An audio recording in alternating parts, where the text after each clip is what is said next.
Panthers fans have an insatiable thirst for Panthers news and opinions. Only one podcast roars ferociously.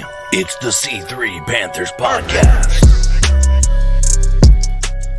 What's the deal, Panther fans? It's your boy, the Professor, a.k.a. Tony Dunn. It's the C3 Panthers Podcast, brought to you by CarolinaCatChronicles.com, where every Tuesday night we chop up the latest Panthers news and opinions. Hanging out this week with my boy, Cody Lashney. How you doing, my man? Tony Dunn, I am pumped, man. We are going into the biggest game of the season for the Carolina Panthers. The chat room is already lit. Underground West, Tommy Doc Martin, Can Die, Be Cool, Can I Put You in Timeout? Underground West, Legacy Lynn, Joey Escovel. Man, ain't nothing to it but to do it, Tony Dunn. Let's roll, brother. Tonight's show is Allen hearing footsteps as the undefeated Kyle Allen heads to San Francisco to lead the Panthers against the undefeated San Francisco 49ers, which will be the matchup of the 4 o'clock hour. We're going to be talking about that. Cam Newton, some of those footsteps might be Cam Newton as he is getting close. Somebody's calling me. Oh, you know what? Somebody's calling the cat calls line. Here, can you hear this? Let's see if it loops. Yeah, I can hear it, actually. Let's see if we can answer live. Hey, Pigskin. You're on live. Let's see if people can hear you. Speak. Let me see. Hold on. Let me see if I can get it. You guys might be able to hear him live on the C3 Panthers podcast. Pigskin Pete, Cody, can you hear him? Say something. Say something, Pete. No, I don't hear him, no. Oh, he can't. Okay, so you can't hear Cody. All right, Pigskin, while you're on the line, since we just answered, I forgot to turn on the voicemail. What you got to say about what's on your mind for the Carolina Panthers? Thanks for tuning in to the show, by the way.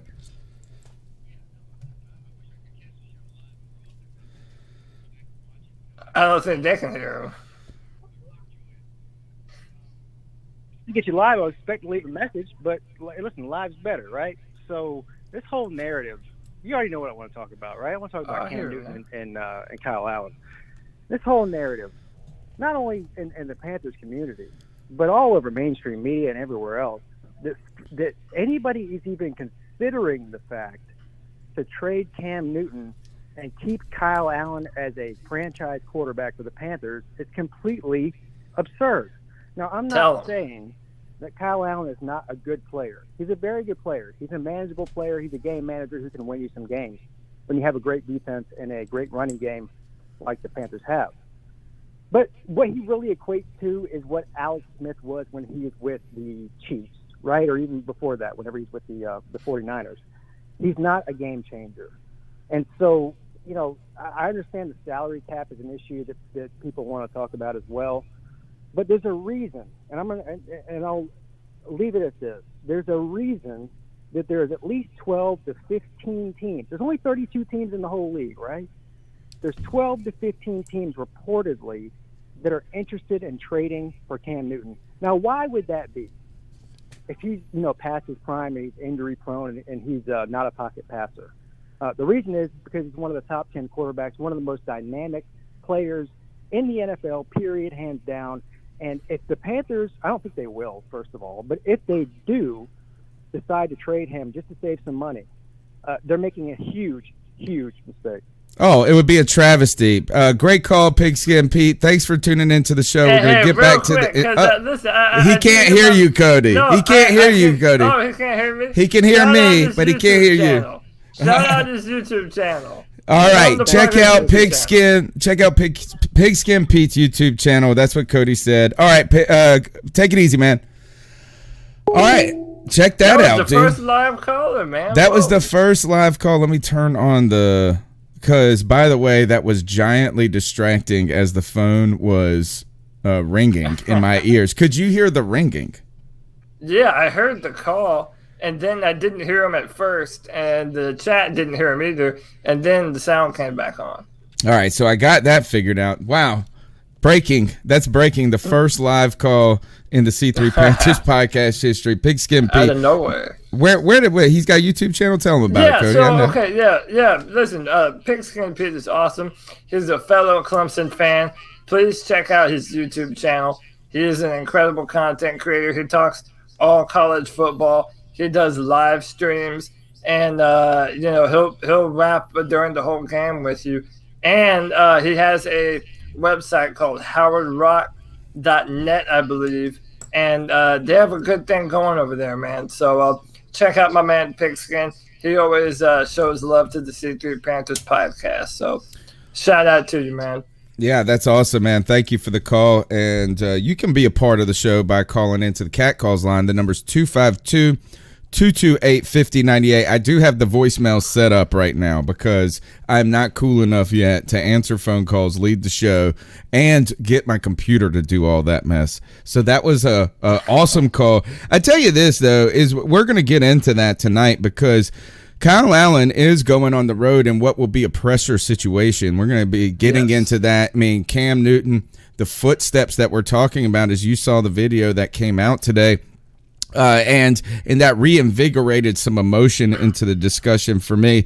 So we'll get into that. I want to also ask everybody to go ahead and support the show. Right now we are growing and into what I think is one of the strongest Panther communities on the internet, and it's because of the guests, it's because of the people in the chat room, it's because of the callers on the Cat Calls lines, and all of the listeners to the audio podcast. We thank you for your support. You can help us grow by smashing the thumbs up button, subscribing on YouTube or wherever you're watching right now, or rating, leaving us a review. What I want you to do is just share the show with one friend that's into the Panthers, and we'll grow by word of mouth.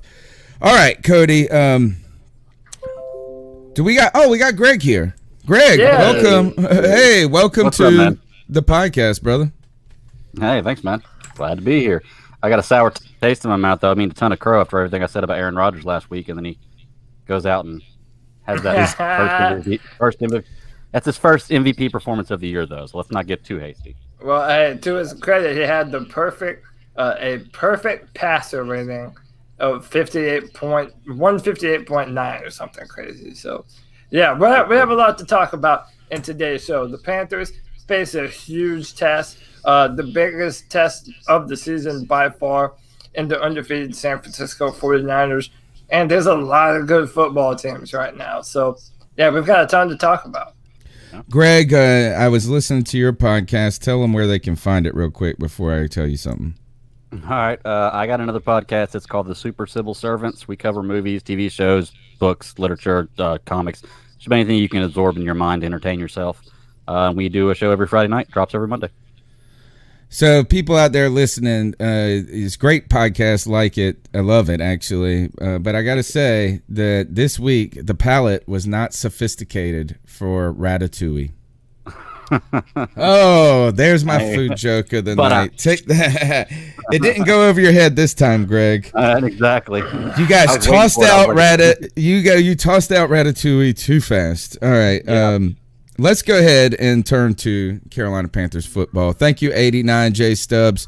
When he says this for the donation on YouTube, he says, "When we win Sunday, prepare for Main Street hype." Now, yes, sir. Actually, because of that comment, let's go with it, Cody. I was going to open with Cam, but right now Kyle Allen has won 4 in a row, right? 4 in a row this year, 5 in a row in career as a starter. He's the only undrafted starter to do that since Kurt Warner, and undrafted quarterback that has gone and had that success. The Carolina Panthers are going to face a team in the 6-0 San Francisco Giants that have beaten everybody that's come around. It hasn't been pretty at times. Only 9 points in a monsoon game against the Redskins, but this team is a legitimate test for us. And how do you think if you win that game, we do go mainstream? But imagine the conversation that emerges from that win. Yeah, listen, in my mind, there's one story that is paramount. It's on top of all of them, and that is if the Carolina Panthers roll in to San Fran and we have Kyle Allen as our starter, and let's just say Kyle Allen balls out, man, it's going to be really hard for a lot of people. I even think ourselves included, as big Cam fans as we are, and as much as we want him to start, I'm telling you, this narrative of Cam versus Kyle, dude, it's only a category 2 right now. It's about to hit Cat 5 if the Carolina Panthers go to San Francisco on the road and beat the last undefeated team in the NFC right now. They have an incredible defense. I mean, up and down the line from Nick Bosa to DeForest Buckner to Ron Armstead, they're all nasty. And, it's good that we have Trey Turner coming back, so we do have more depth on the offensive line.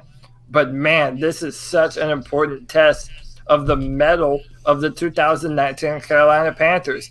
Who are we? Are we best as a Cam Newton-led Carolina Panthers, or do you roll with the currently undefeated in his NFL career, Kyle Allen? There's a lot of big questions facing this organization right now.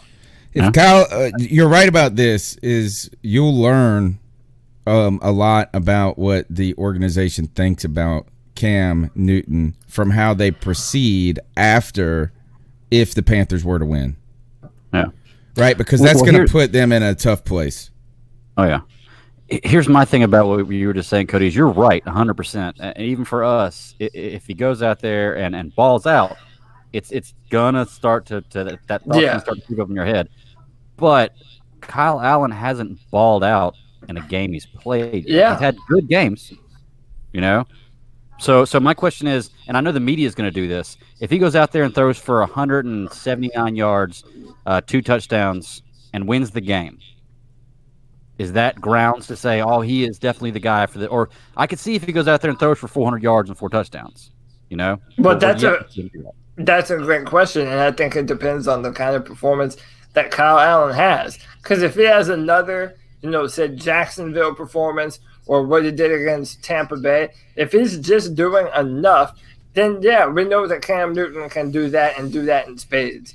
I think if for whatever reason this turns out to be a game where Kyle Allen does have a fantastic performance, which, hey, this is a hard team to do that against, then we have that type of conversation. If it's coasting, that's a whole nother discussion. But if Kyle Allen has a ball-out day against an undefeated team that's playing its best football right now, I mean, man, you have a lot to consider. But, I mean, just so everyone's clear, I'm still 100% Team Cam Newton. How about a loss, no matter what, ends the question probably. Yeah. I just actually backpedaled on that. Does a loss alone, say Kyle Allen has a good game but we lose, does it end the conversation there? And it goes with I know how we feel about it, but I'm talking about in reality, how the team or where you guys think it's going to go. And you're right, I think, Cody, there's levels to this. It does depend on how the game goes. If the defense is and McCaffrey, win this game and it's clear that Allen was not a hindrance, but just not the guy that won it for us, that question, that's a different question than if he throws 3 touchdowns, no interceptions, 275 yards on the day, and he's won 5 in a row now. That complicates the question a lot. So I don't know. I don't know how to look at it from there. Is what do you do? What is your feeling if he does have a great game? Listen, if he has that kind of performance, I mean, listen, I want Cam Newton to be the quarterback of the Carolina Panthers. I think he's a far more talented player. I think this conversation gets a lot muddier if Kyle Allen is able to make some big-time throws in big-time moments. And, again, we're talking about a lot of ifs, ands, and buts right now. But, I mean, I think that all of us are pretty confident, even with Kyle Allen as our starting quarterback. I mean, I'm feeling good about this matchup Sunday. From a defensive perspective, from an offensive perspective, I like the way we match up with them. I don't feel like we're about to battle the boogeyman.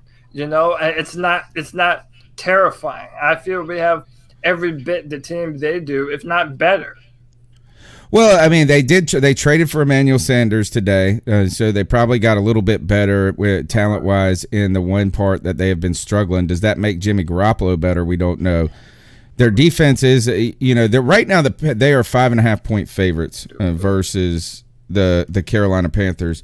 I think, though, if the Panthers were to win on this stage, and Kyle Allen was a big feature of that, it would take a national narrative over about how all of a sudden the pressure would be crazy on the organization, I think, when it shouldn't be, because after today, before all of this, before I started thinking in that way, I saw that Cam video, guys, and the Cam video of the Panthers, again, putting Cam in the spotlight and trying to own the conversation a bit like they did with his shoulder. They did that today, and you saw Cam Newton in those footsteps. So that got me emotionally excited and reminded me to tell everybody that's still Cam Newton, dude. Yeah, 100%. The thing is I agree with y'all about if Kyle Allen wins this game, that's going to be the thing all over the media, because it's what's going on with Bridgewater right now in New Orleans, but it's a little different with him because they know they're not going to keep Bridgewater in as opposed to Breeze.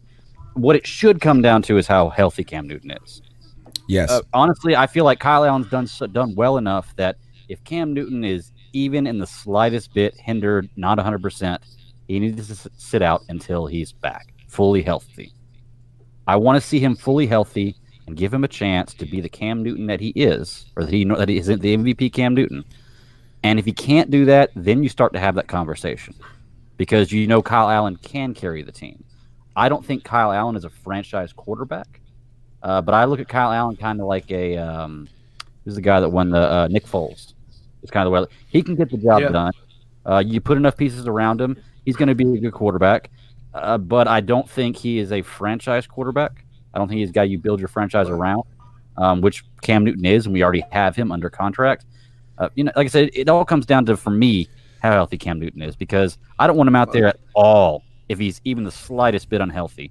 I don't care how tough he wants to be or anything else, man. Give yourself time to heal, and then come back and win your job. Like, prove everybody wrong. Win your job back, because I'm tired of hearing these trade talks about Cam Newton. Cam Newton going to the Bears and stuff. Oh, that's going away. Let that mess go away. But here, if you guys are heading, this is the marquee matchup of the afternoon. The Carolina Panthers. I mean, the storylines here are the San Francisco 49ers, the real deal. And if you want to go to that game, the way to do it is to check out Vivid Seats. They're the top source for tickets to events like this. You can sort by price, you can sort by seat, you can sort by section and row, all in the Vivid Seats app. And to make things even better, they've got a loyalty plan. Just use the Vivid Seats rewards program, and they will give you 100% back money guarantee for the biggest concerts, the hottest theater shows, all of that. Download the app. Make sure you use the overtime code. The promo code is overtime, and you'll receive a discount up to $100. Go to that Panthers game and represent like they did in London. Use the promo code overtime. Now, guys, I'm going to tell you why this is a Category 4. It's a Category 4 storm, Cody, and that is because this is the matchup of the afternoon. The Panthers have a real shot at winning this. But the reason the Panthers are going to come out with a W, I think, because of the defense and Christian McCaffrey. And I think Kyle Allen can be and will be a positive aspect of that. But a rising tide lifts all boats. And that's what's really where this is a Category 3 or a 2, or maybe not even a storm that we should care about and just be waiting for the Cam Newton star to come back. But 5-0, right? You hear that boat, the rising tide, which actually complicates things probably more than we need it to. Yeah, it does. But listen, at the end of the day, a victory is a victory. I mean, if we're able to, I think stick to the game plan, stick to what has worked, and feeding Christian McCaffrey. In my mind, we can't be scared of him. We can't, go in and think, play scared against that defensive line. In my mind, you're going to run right at them, and I think you're going to show them that you're willing to, outman them. Just be tougher and be physical with them. I mean, that's how you earn the respect of a defense like that. And I think there were a few games that happened this Sunday, specifically the Bears and the Saints, where it showed what happens when you just keep on chipping away over time. That defense will let up, but you have to have the right offensive game plan to do it. And I feel like we have all the weapons on our team right now to do that. When you have McCaffrey, you have DJ Moore, we can attack the middle of the field, and we can do a plethora of different things with McCaffrey. I don't know if they've faced the kind of offensive power that we have. In fact, I know they haven't. So they beat the Rams. The Rams. That's the team on their record right now that makes them a good team. The Chiefs. The Rams are kind of garbage. The Chiefs are better than the Rams. Well, the Rams put up 30 again last week. I mean, they're all right. So they beat but the Chiefs was preseason. That was preseason. Oh, okay. I'm sorry. I was looking at preseason. My bad. So I think the Rams are the best, but we can score. We can put up points. The Panthers have put up 30 points in several games so far, or at least it feels like upwards of 30 points. And the 49ers, and now the weather was terrible, but they held the Redskins scoreless, but they only put up 9 points themselves. So it's not like they are the most dynamic. They're not a dynamic offense. We have a good enough defense to stifle their offense, and I think our offense is good enough that they're not gonna hold us to 7 points like they did the Rams. All right. Well, go ahead. I was to say, in this same manner with the same question, man, I kind of want to shift gears a little bit and ask, how good do we think the Niners really are? Because like you were just bringing up the schedule, and I'm sitting here looking at their schedule. They beat the Bucks. That's a 2-win team. They beat the Bengals. That's a 0-win team. They beat the Steelers. That's a 2-win team. The Browns, 2-win team. The Rams, they've won 4. And that's it. I mean, they haven't really played anybody that's a powerhouse team. Right.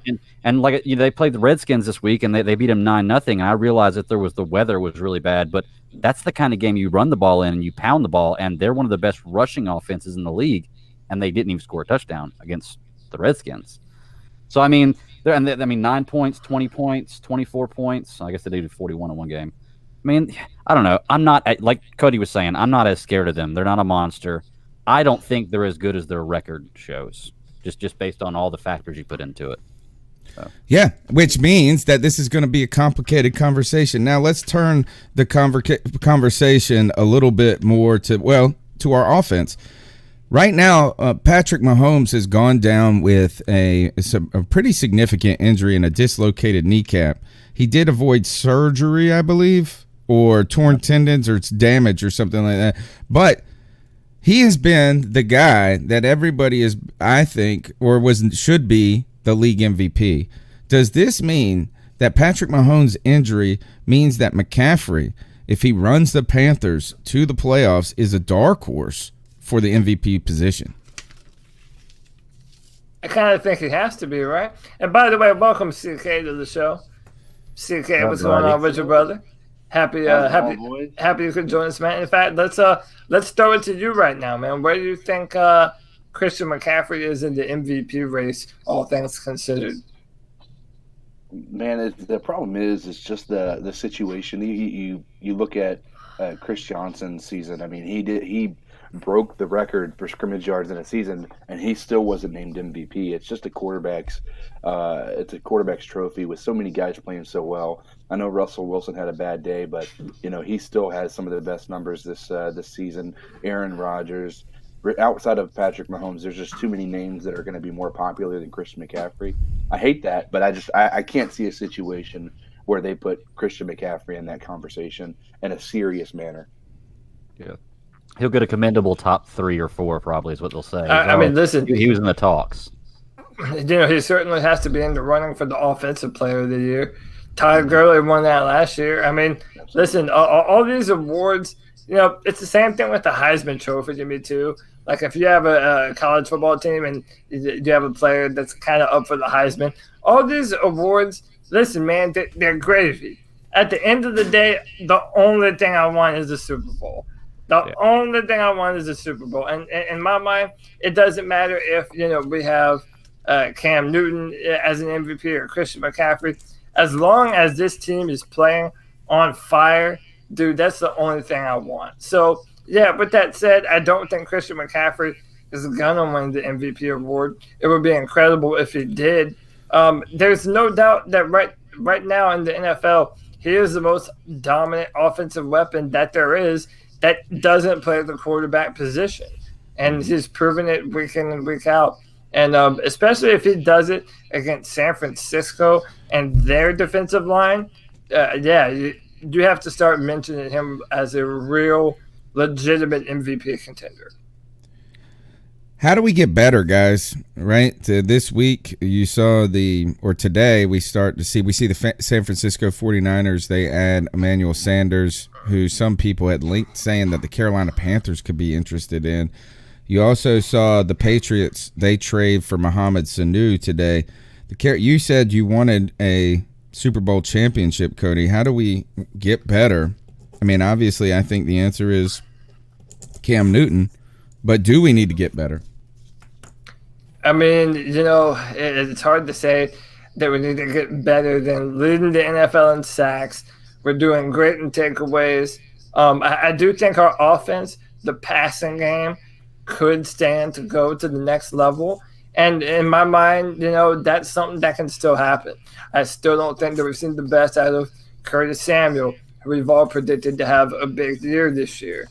DJ Moore. I mean, I think that as we get later into November and as we move into the tougher part of the schedule, you have to be versatile. We're not going to be able to fully rely on Christian all the time. We have to be able to push the ball down the field. So in my mind, we have to be able to pass better than we are now if we're going to be a legitimate contender.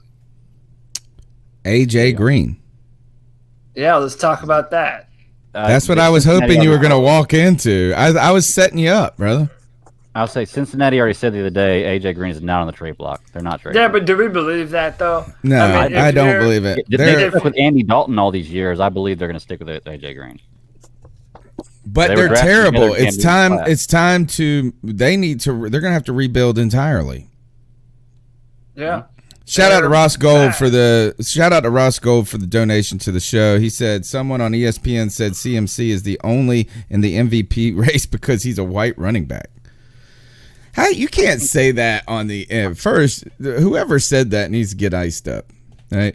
Because I did, I had the opportunity to speak with Chris Johnson. You guys know CJ2K, used to play for the Titans, former running back for the East Carolina Pirates.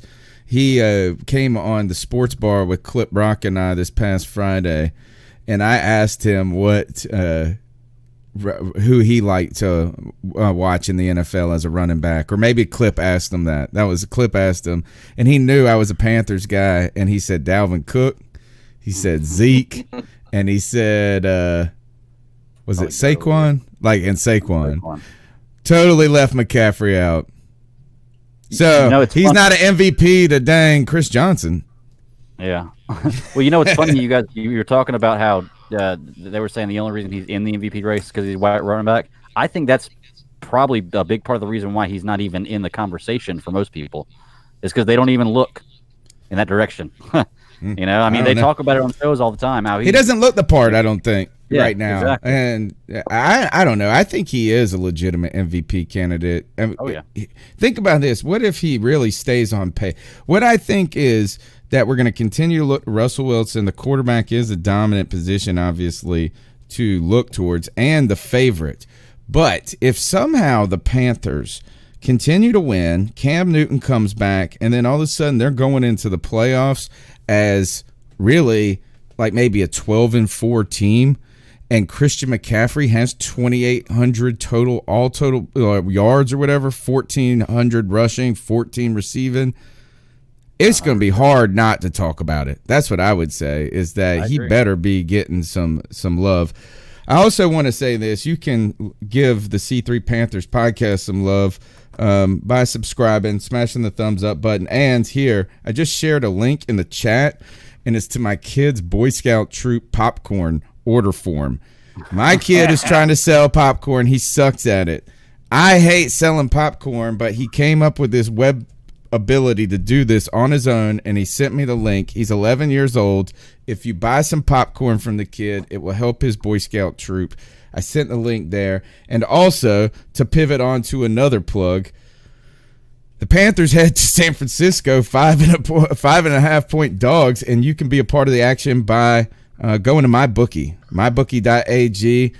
They will get you in. It's the most trusted site in America at the moment, and you can check out the San Francisco 49ers in a battle of the two NFL's hottest teams on October 27th. There's no better way to enhance your watching experience than with MyBookie.ag. Here's my thought. Right now, 41.5 over under, and the Panthers are getting 5.5 points. I spoke with Raphael Esparza earlier tonight, and he said, hey, you wait a little bit longer in the week, and this number moves to 6 because the sexy pick right now is San Francisco. So I say take the points, parlay it with an under in a low-scoring game, and win with the Carolina Panthers. And you can do that by going to MyBookie.ag. Be sure to use the promo code OVERTIME. They'll match your first deposit.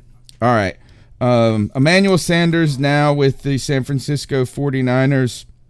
Does that change anything for you guys in this matchup? I actually think it may help us because, quarterback and wide receiver timing and chemistry has got to go together well. So if they're playing the first game together, they may not be in it. I mean, sometimes you're playing backyard ball and it just works out, but it could work to our advantage, actually. I personally, if I had to throw my opinion in the ring, it's I think it doesn't help at all. Honestly, I think it kind of plays to the same thing that Greg was saying, that that timing may be off. But I also think they're going to try to force feed him because of it.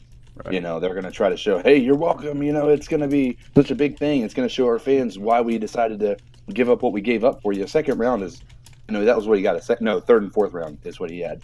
But I just Jimmy Garoppolo hasn't been good. He's got 7 touchdowns to 5 interceptions. Right. He's not played well. His only offensive outlet has been Kittle, and they held him in check last week. So if we can game plan very well, I think Garoppolo's good for a long day. I think that defense is our biggest problem. Yeah, they actually kind of mirror the Panthers in some ways. I mean, it's a quarterback that's not a terrible quarterback, but not a great one that helps carry the team to where they got to go, and the defense and the running game is what wins the games for them. So they're very similar to us. They are, and two defensive rookie of the year candidates in Bosa and Burns, who, by the way, Brian Burns had a surgery on his wrist, but apparently he is good to go, and he will be ready to play for us. Yeah, I mean, really, if what's the difference between Jimmy Garoppolo and Kyle Allen? In my opinion, relatively nothing. They're about the same height, about the same arm talent. They do about the same things. You don't ask them to do too much, but at the same time, they can efficiently run the offense. So, yeah, these are two very similar teams. They're defensive first football teams. And I'm just interested to see how much – I mean, instead of throwing the ball right at them, I mean, how well-versed is Emmanuel Sanders going to be in the playbook by the time he plays against us? I mean, I don't know how many snaps he'll get, but they wanted him for this matchup. So that tells me that Kyle Shanahan and everyone over there with the 49ers, they know this is by far the best team that they have played all season. We are not like any of the other lightweights that they've played thus far. So including the Rams. Yeah, including the Rams. So they know they have a hungry, talented football team looking to make a statement in prime time. They've got the top passing defense in the league. We have. Yeah. We go back and forth with them. Yeah. Well, the Patriots right now we're 7th, but it's 49ers and the Patriots passing defense. Huh. Yeah. We were number 1 for a little while. Yeah, we were, but problem is we faced the Jaguars and the Tampa Bay Bucks, and they had some garbage time yardage that they ended up getting. That's why sometimes those stats will lie to you. I'll tell you, though, Cody, the difference between Jimmy Garoppolo and Kyle Allen. It's about $89 million. Yeah, no big deal. Garoppolo is heavily overpaid. Oh my gosh. Good Lord. Yeah, he's an undrafted free agent too, Kyle. So, dude, he's making NFL minimum money right now.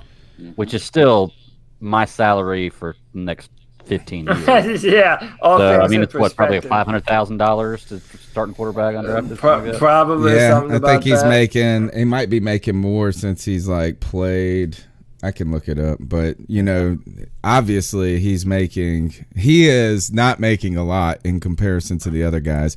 The one bad thing about that is like now you've got friends that have more expensive habits and they're like, so come on with us this weekend here. And poor Kyle Allen's like, man, I might not have a job that much longer. Does he get a job long term after this? Think about what Teddy Bridgewater right now is playing himself into a contract. Yeah. Right? Yeah. Kyle Allen is arguably playing himself into a contract. There's a reason that people are calling asking for Cam and not Kyle. True that. Oh yeah, well, it would be like Pigskin Pete, the greatest travesty if there's no sense in talking about Cam Newton being traded at this point. I don't even think I'll field it. I think I'm going to hang up on cat calls if they say it. Because you can't – what would you do? I mean, you at least keep him for next year. Unless he's just broken. Through the contract. Well, Tacos and Slurpees was talking about that earlier on Twitter where he was talking about how – I don't know what the announcers and commentators are saying because in one breath they'll say that Cam Newton's done and that Kyle Allen's going to take his job. And then they'll write an article about how this team needs to trade for Cam Newton. But why would you want to trade for a player that you're saying is done and can't play? It doesn't make any sense, man. He's clearly not done. And the fact that I think he was running like that and they publicized it in that video, guys, today, and they showed Cam doing what was obviously some real football. He said he couldn't run at all. He couldn't run around the stadium at one point. Today I saw him high-stepping. Now, you don't publicize and put that on television if he's not getting a little bit. I don't know. Crowd control, man. You might. You think so? Tell me. Tell me why. It may just be to bring down the hype of people who are going back and forth with this Cam Newton, talking trash about Cam Newton, because that's a psyche thing too. You don't want your fan base turning on your quarterback while he's down. That makes it much. They already have. Half of them already have. Some have. I'm a faithful Cam guy. So, some have, but I don't think it's a good thing to have. I mean, they put it out there to quiet the noise down a little bit. I think it's just like the hype video they made after shoulder surgery when he was throwing the ball 10 feet in the locker room. They're just putting it out there so people will have something to talk about that's not negative, in my opinion. Would you guys take Cody? You there? Yeah, I'm here, man. Go ahead. What do you think? Would you take Kyle Allen or Teddy Bridgewater? I mean, listen, it's hard for me to give an opinion on that and be reasonable. I think Teddy Bridgewater has had more time as a starter, so just for that alone, I'd probably say him. But listen, and I said this last time, we're Cam Newton defenders, so I feel like sometimes it comes off like we're shitting on Kyle Allen when we call him a game manager quarterback. Listen, a lot of other NFL teams wish they had a game manager quarterback right now. Amen. Kyle Allen is balling for the Panthers. He's doing fantastic things. I think considering what has been asked of him and how much time he's played before, I mean, you could not ask for more from a backup quarterback. Kyle Allen has been absolutely incredible. But Ken Dye brought up something a minute ago, and we haven't talked about this scenario yet. Allen set up to lose on the road versus a top team. Then it's easy to start Cam next week against the Titans. No controversy. We looked at it from the other perspective. We looked at it from the Panthers go in there, get the win, makes this a complicated question. But you go in there, the Panthers put up 10 points, and Christian McCaffrey puts up 7 of them by himself, right? All of a sudden, it's real easy to say, man, we're excited to have Cam back. Yeah, absolutely. Go ahead, man. I think that goes back to what I was saying before. Even if Kyle Allen loses, if Cam's not healthy, I don't want him out there. Oh, certainly, yeah. I think he is. And I also don't. I think that if Cam Newton's not fully healthy and Kyle Allen loses and we take Kyle Allen out, put Cam in, I don't think that's fair to Kyle Allen either. You know, I don't want to. I'm not going to bury Cam for a mistake. I'm not going to bury Kyle Allen for the same thing. I enjoy both quarterbacks, but for me, it's all whether he's healthy or not. Whether Kyle Allen loses or not doesn't matter to me. How easy, though, is it for Cam Newton to step right in there under center if he is healthy and we're coming off a loss rather than winning 5 straight? And then it's a less complicated question then.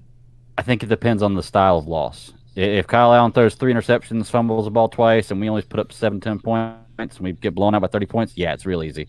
If he loses the game because the kicker misses the field goal, it's still a little more difficult, you know? Okay, good point. Guys, let's go ahead and shift gears to the cat calls. The number's 252-228-5098. You can be a part of the show like Pigskin Pete was earlier. He was live, but if you call in right now, you can leave a message. You get 3 minutes, and we'll play as much as we can tolerate. Because if you're about trading Cam, I'm cutting you off. I'm already saying it. So what are your thoughts on catcalling? Yeah, it's pretty. You shouldn't do that to somebody. And how did that make you feel?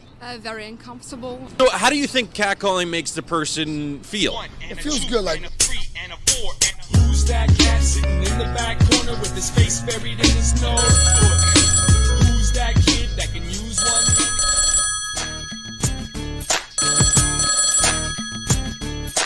Hey, what's going on, guys? This is your boy Brandon Herbert, and Brother Herbert. Interesting thing happened. I was listening to your podcast, and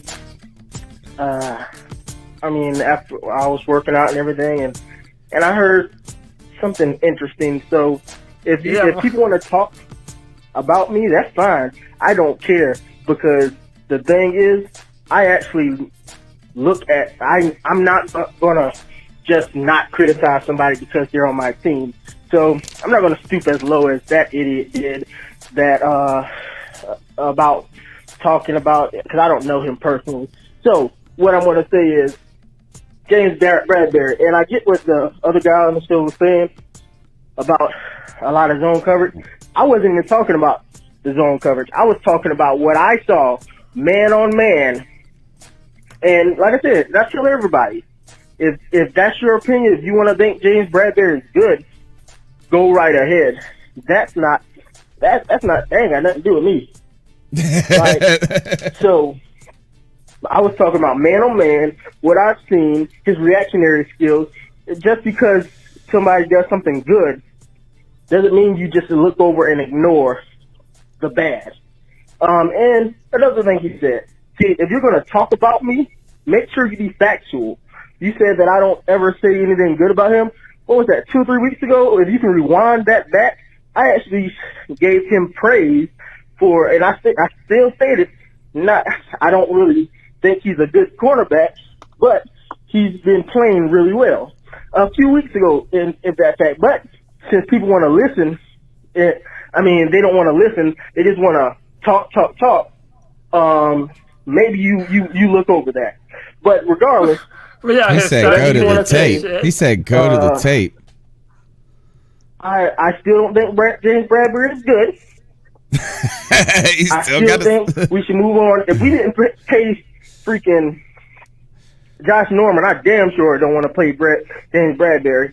I think James Bradbury's better than Josh Norman. Maybe some of the Panther fans like settling for mediocrity, but that's not me. I want the best. Get him, brother. And I'm going to keep fighting for the best until I get the best. The best. So, Chris Gamble, that was consistent, and I know that a lot of people may not remember how great he really was. Chris Gamble was consistently. He struggled though in year 3. He started to get lazy pro. He admitted that. Games. You know I what? still remember Chris Gamble holding the likes of Calvin Johnson to 65 yards. The likes of All right. Well, that's Brother Herbert. I'm sure he's probably the next call as well. But let's turn our attention. Thanks for calling in, Brother Herbert. That's the way. Sure. Stand your ground. Bradbury, though, it was the subject of an athletic report today. I think it was today that was put out. Jordan Rodriguez put out this is the title of the article, with so few Panthers signed through 2020 and most playing well, Marty Herney must start prioritizing. And right now, the priority contracts that they are referenced, it says, but at least 2, a league source told The Athletic, are considered top priorities for longer-term extensions: cornerback James Bradbury and Shaq Thompson. Bradbury was thrust into a difficult role as a starter. He's played all 4 years. I think to be fair to Bradbury, he has been pretty durable. He has been available, and I think he is getting better. The question I'll pose to you guys is Bradbury better than Josh Norman when he was with Carolina? Yeah. I think Bradbury's been more consistent than Josh Norman. Bradbury's been a productive, or let me rephrase that because it's not going to necessarily show up in the stats. He's held a lot of really good players to a very small amount of yardage over his entire career. You know, when it comes to Mike Evans and just the divisional opponents with Julio Jones, even Michael Thomas. So when Mike Thomas, and even Brandon Cooks before Mike Thomas, there's a lot of success that he's had. But, the problem is the stats aren't going to show that. He's been more consistent. He's had the success early on, where Josh Norman took a little while to get to the place where he was. So that's where I think that Bradbury has maybe a higher ceiling than Josh Norman did. Yeah, two different levels draft pick, too. 2nd and a 6, I believe. Not entirely sure on that. I think that Bradbury has been better sooner. So really, I mean, if we're keeping it 100, Josh Norman had one ball-out year for the Carolina Panthers, and that was the best defense that, had been in Carolina at that time. I think that as far as everything that you ask a corner to do, press man, zone, identifying where routes are going and how they break down, I just think that Bradbury has been a more physical corner and is more versatile. I trust him more in press man coverage, whereas Josh Norman, that's 100% a zone corner. And by the way, I love Josh Norman. Like Josh Norman, like the dude himself, he's such a cool dude. He's also into Batman, so him and Gerald McCoy would get along. Like the dude, like that's the home dog, Josh Norman. But I want to be careful. I want to be careful. Real, Bradbury, yeah. Me personally, I want to be careful that I don't overly turn my back on Josh Norman by saying I think Bradbury is better than Josh Norman was as he was a Panther. I think if you took Josh Norman's best season with the Carolina Panthers, that one season he was one of the best corners in the league, and it got him paid like that, right? So I'm not taking anything, but Redskins fans have shit on him the whole time he's been there. He is, and now their whole team is stunk. So I do think it's unfair to judge a corner who tends to be a better zone type player in a team that's just a crap hole right now. But I think Bradbury collectively has been better. You said he got better sooner. That's the truth. He had to start from day one. Josh Norman wasn't trusted to start anywhere in his first 1 or 2 seasons, I believe. So it was the 4th season before he actually started playing. We had the big year. Yeah. So. And Josh was benched at one point in time. I think it was 2000. That was early on. 14. It was after that Buffalo game. Yeah. Well, I love the passion with the call, and I get what he's saying, and you don't have to believe Bradbury is a good cornerback. Can't we be in the middle, Greg? Can't we just say he's not like Patrick Peterson at his prime, but he's not I'm trying to think of who are some of the schmuckos we've had to deal with in the past couple of years. Yeah. Well, I just look at it like this, and like he said, he's not going to overlook the bad things the guy does, no matter how good the good things are. Well, when you have a game where you have 2 interceptions and 10 tackles, that's Deion Sanders type numbers. So you're gonna get mad at that guy and say he's garbage because he had 1 blown coverage on man-to-man defense where the guy dropped the ball. I mean, it might have been a touchdown regardless, but 1 blown coverage that I saw, and there may have been more. I'm not saying there wasn't. But the man had 10 tackles and 2 interceptions. Like, how can you, at any point in time, say that's bad? If a quarterback throws for 5 touchdowns and 450 yards, but he throws 1 pick, are you going to harp on that 1 pick and talk about how he's not as good as everybody says he is because of that one pick. No, you got to pick and choose what you want to believe as far as it goes. And I think it's a lot of passion he's speaking with, not stats, because the stats show that he's in the top 30% in quarterbacks in the NFL. I just looked at him; he's like the 41st ranked out of the top 125 cornerbacks in the NFL. That's about 35%, top 35%. Let's say good. this: he is not Antoine Cason either. That's what Brandon Herbert makes him out to be, is like Antoine Cason. If you guys remember that, 2014, we trotted out there Antoine Cason, Josh Norman before he was great, and Roman Harper and Thomas Deku, and they got shredded, right? Yeah. That was the worst, right? All right, so you can continue to be a part of the show, 252-228-5098. Let's push to the next call. Let's see. I bet you. Anyway, yeah, he's back. He's back. I still remember Chris Gamble. I still remember, Mike Rucker, Mike Minter, like all these greats it's a safety, that were consistently giving us the same thing every week. So if you want to talk or try to get mad because I'm criticizing, yes, you damn right I'm criticizing. I'm not going to settle for mediocrity. And if you want to, take your mediocrity ass and sit down somewhere. Oh. Yeah, my voice is not as deep as yours. Whatever the fuck, bro. I don't care. I don't even know who you are. So his name's Moneybags. Yeah. Moneybags loves him. Yeah, he's starting a real beef, y'all. So now that that's out of the way, let's talk about some actual facts. And about football. I can't wait. Like I tell y'all all the time, I still think we should rock Cam Newton because we got to decide we need to finish. This is the first time you've ever said we should rock with Cam Newton. I think we should rock with Cam Newton to the end of the year. And if we win, we win. If we don't, we don't. I want to win, but we need to know if we're going to stick with this man because next year, if we cut him, it's only $2 million in dead cap. So it's not going to hurt us if we cut him. What are we talking about? We need to just find out what's going on with that. Vernon Butler, he's playing pretty good right now. I understand the point of what he's trying to say. Shaq Thompson surprised me, and I can admit when I'm wrong. Shaq Thompson has been playing lights out this year. So we have a lot of decisions on our hands. Anyway, guys, sorry about the long rant. And love your show, and always keep pounding. Thanks, Brother Herbert. Two things real quick. I wanted to correct myself. I said James Bradbury was the 41st ranked cornerback out of 125.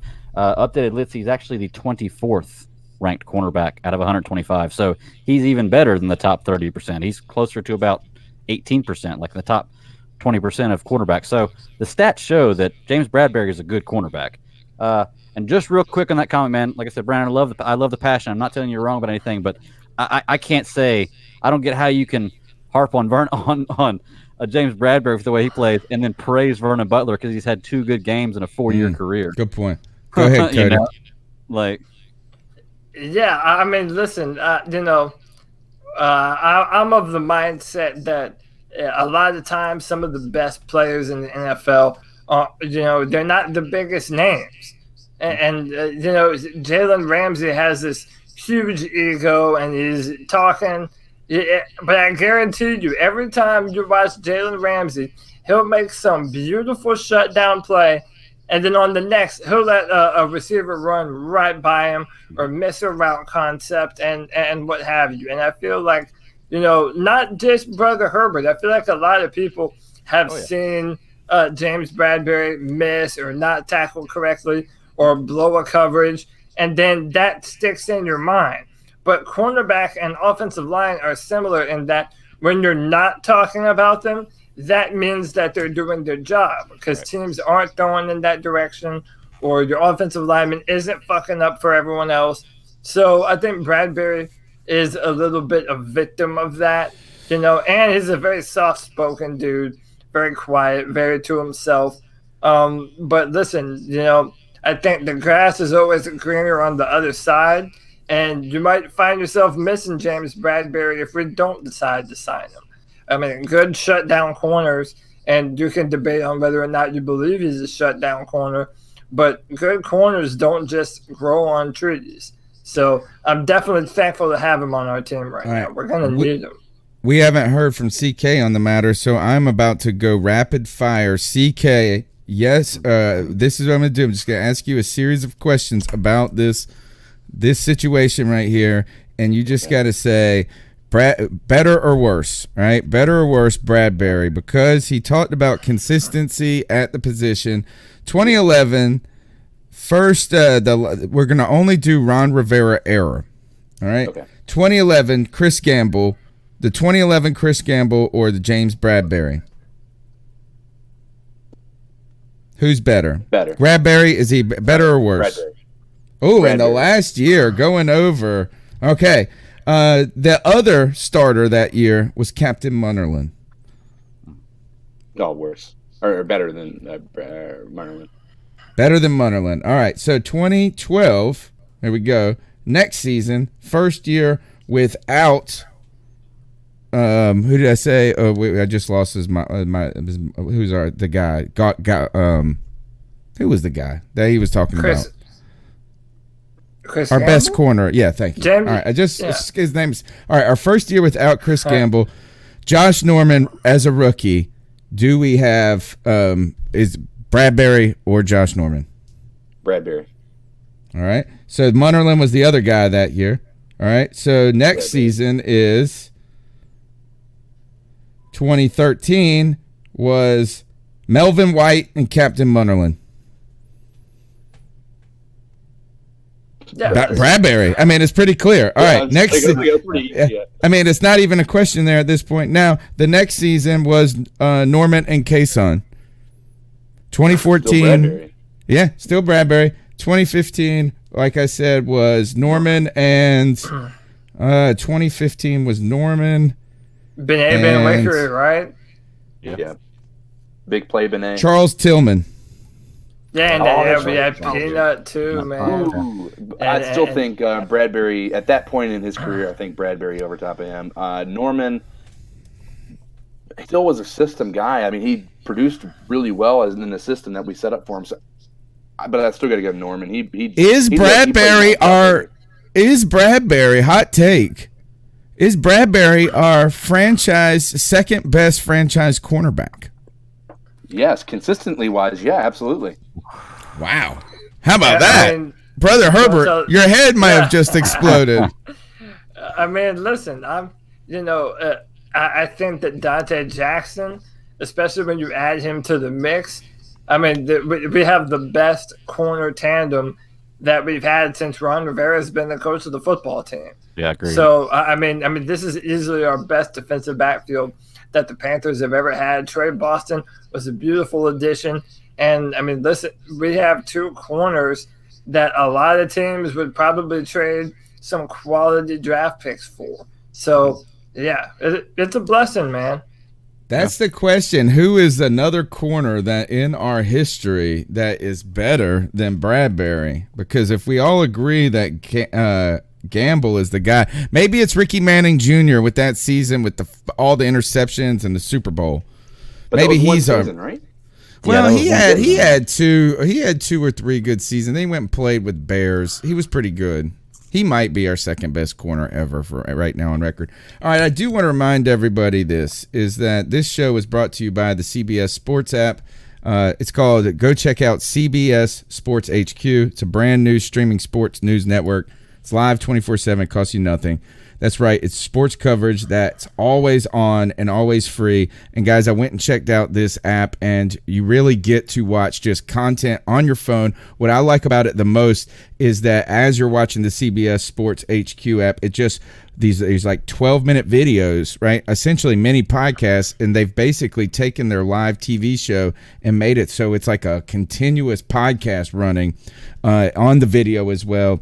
So make sure that you check out the CBS Sports HQ app, and there's no fake debates. It's just real sports for fans at a great price, completely free. That's the great price. You don't even have to log in or sign up. That's what I also liked about it, is I hate logging in and getting emails for everything. So download the CBS Sports app and watch CBS Sports HQ today. All right, let's continue through with the cat calls. The number is 252-228-5098. Hey, how's it going, guys? You got I'm in Tampa right now. Been here for about 2 years, so been dealing with these Bucks fans for quite a while. But yeah, what's up, man? A Welcome. little upset after the first loss. Felt like we needed that win in our home, but very happy on how the team is playing now. I'm confident. Defense is playing lights out. Definitely top 3 defense in the league right now. And wow, I just want to talk a little bit about Kyle. Kyle's playing. He's doing what we need as far as a quarterback. He's doing exactly what we need.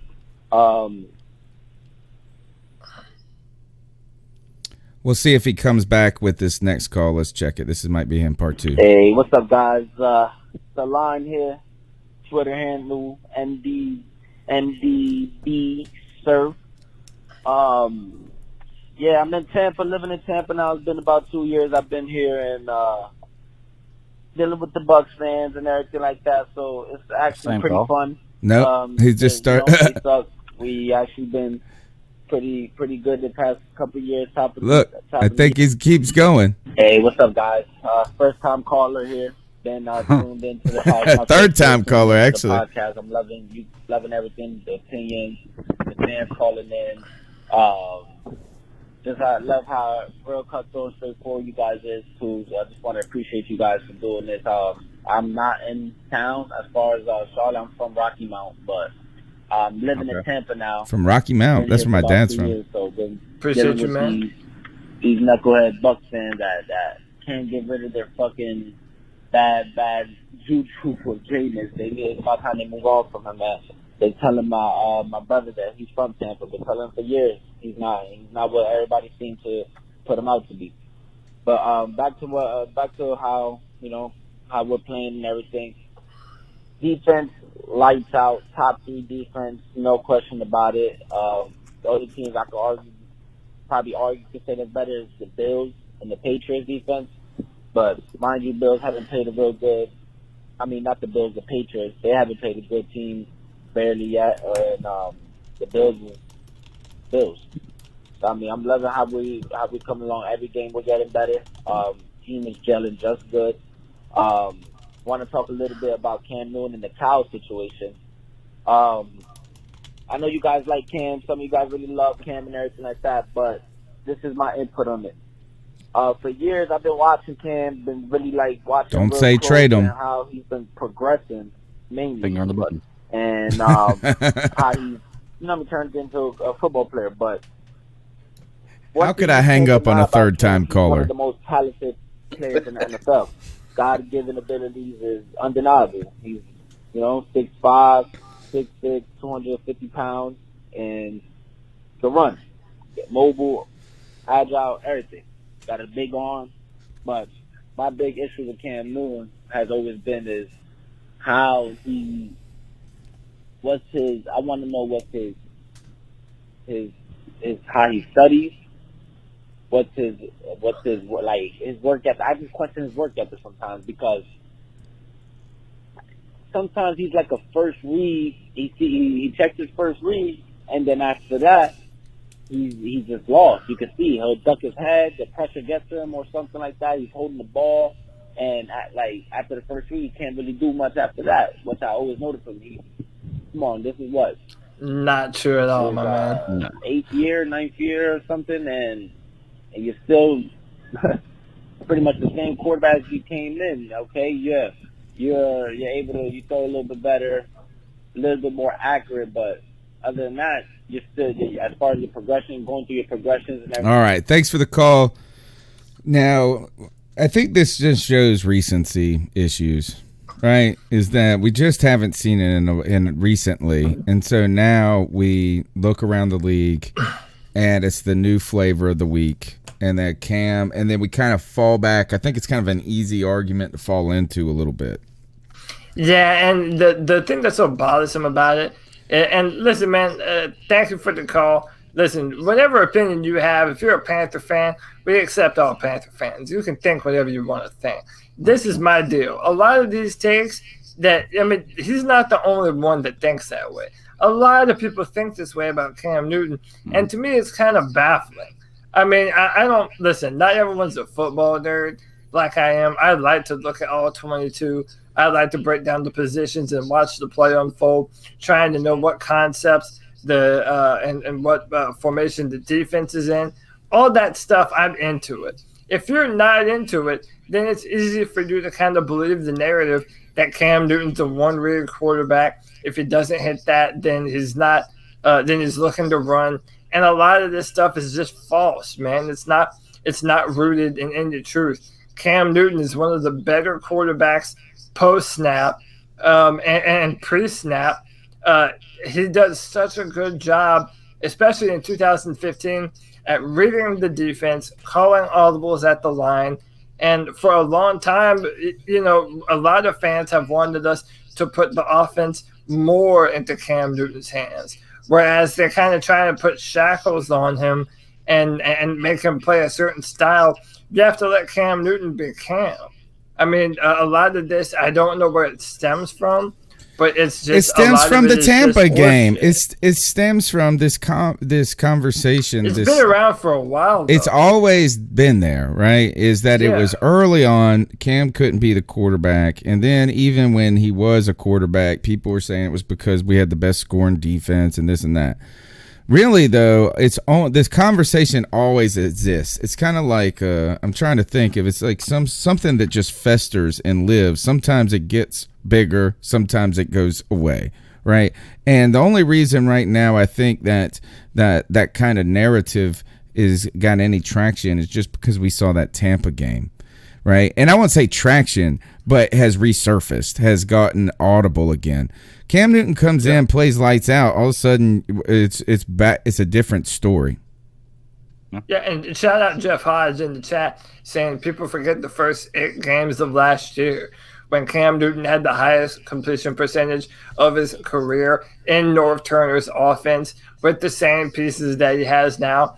I mean, and he wasn't even throwing the deep ball last year. So now imagine Cam to Curtis with a healthy, improved Cam Newton shoulder this year. Anyone who knows anything about NFL talent knows that Cam Newton at 100% is far and away the better quarterback to play for the Carolina Panthers over Kyle Allen. It's not even close. I think he said his Twitter handle was MDBSir. I think that's how I was looking back at it. Ken Dye says this in the chat room, that I'll point it out again. With Cam on the field, we can attack any spot on the field. Allen doesn't do that for us. I think one of we've seen Deshaun Watson unravel that type of talk. I don't know if it was the Amazon Prime enough to do that. I don't know. What'd you guys say, CK? Man, and I want to first start out by saying that what I'm about to say is from frustration, not just from our caller, but from having to have this conversation with every person who knows that I'm a Carolina Panthers fan. The argument that Cam isn't a leader is so commonly brought up. And I sit there and I look at it, and it's at work. My stepfather, even this past weekend, was trying to say, I think you guys are better with Kyle Allen. I've never seen Cam Newton have the type of poise that guy has. And I'm like, first and foremost, if you're not a fan and you're not watching every press conference, right, if you're not looking at every YouTube post that he puts up, every Instagram post that he puts up, if you're not reading every article that has to do with Cam Newton, you have to be able to take a step back and realize that there is some information you don't know. And there's a lot of the media that is not providing that information to you as they may with other quarterbacks. Cam Newton is by far I would say maybe somewhat second to Jake Delhomme. I think Jake Delhomme was a really good leader. But by far one of the best leaders our team has ever had. And when you talk about work ethic, if you watch his, Instagram, he's up at 4:00 in the morning on the treadmill. I know a lot of these guys do, but I can tell you there's a lot of quarterbacks who don't have that type of drive. He went vegan because he thought it would help him physically. Let's be honest, if he didn't care about his job, if he didn't care about football, if he didn't have a work ethic, you think he wouldn't be just chowing down on some meat right now?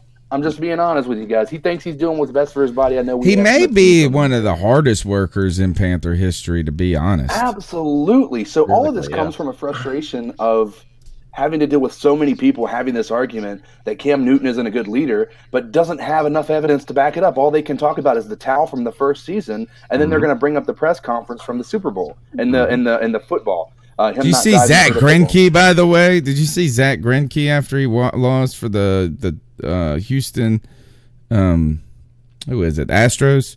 He had, he did the same thing Cam did. These guys, they're human beings, right?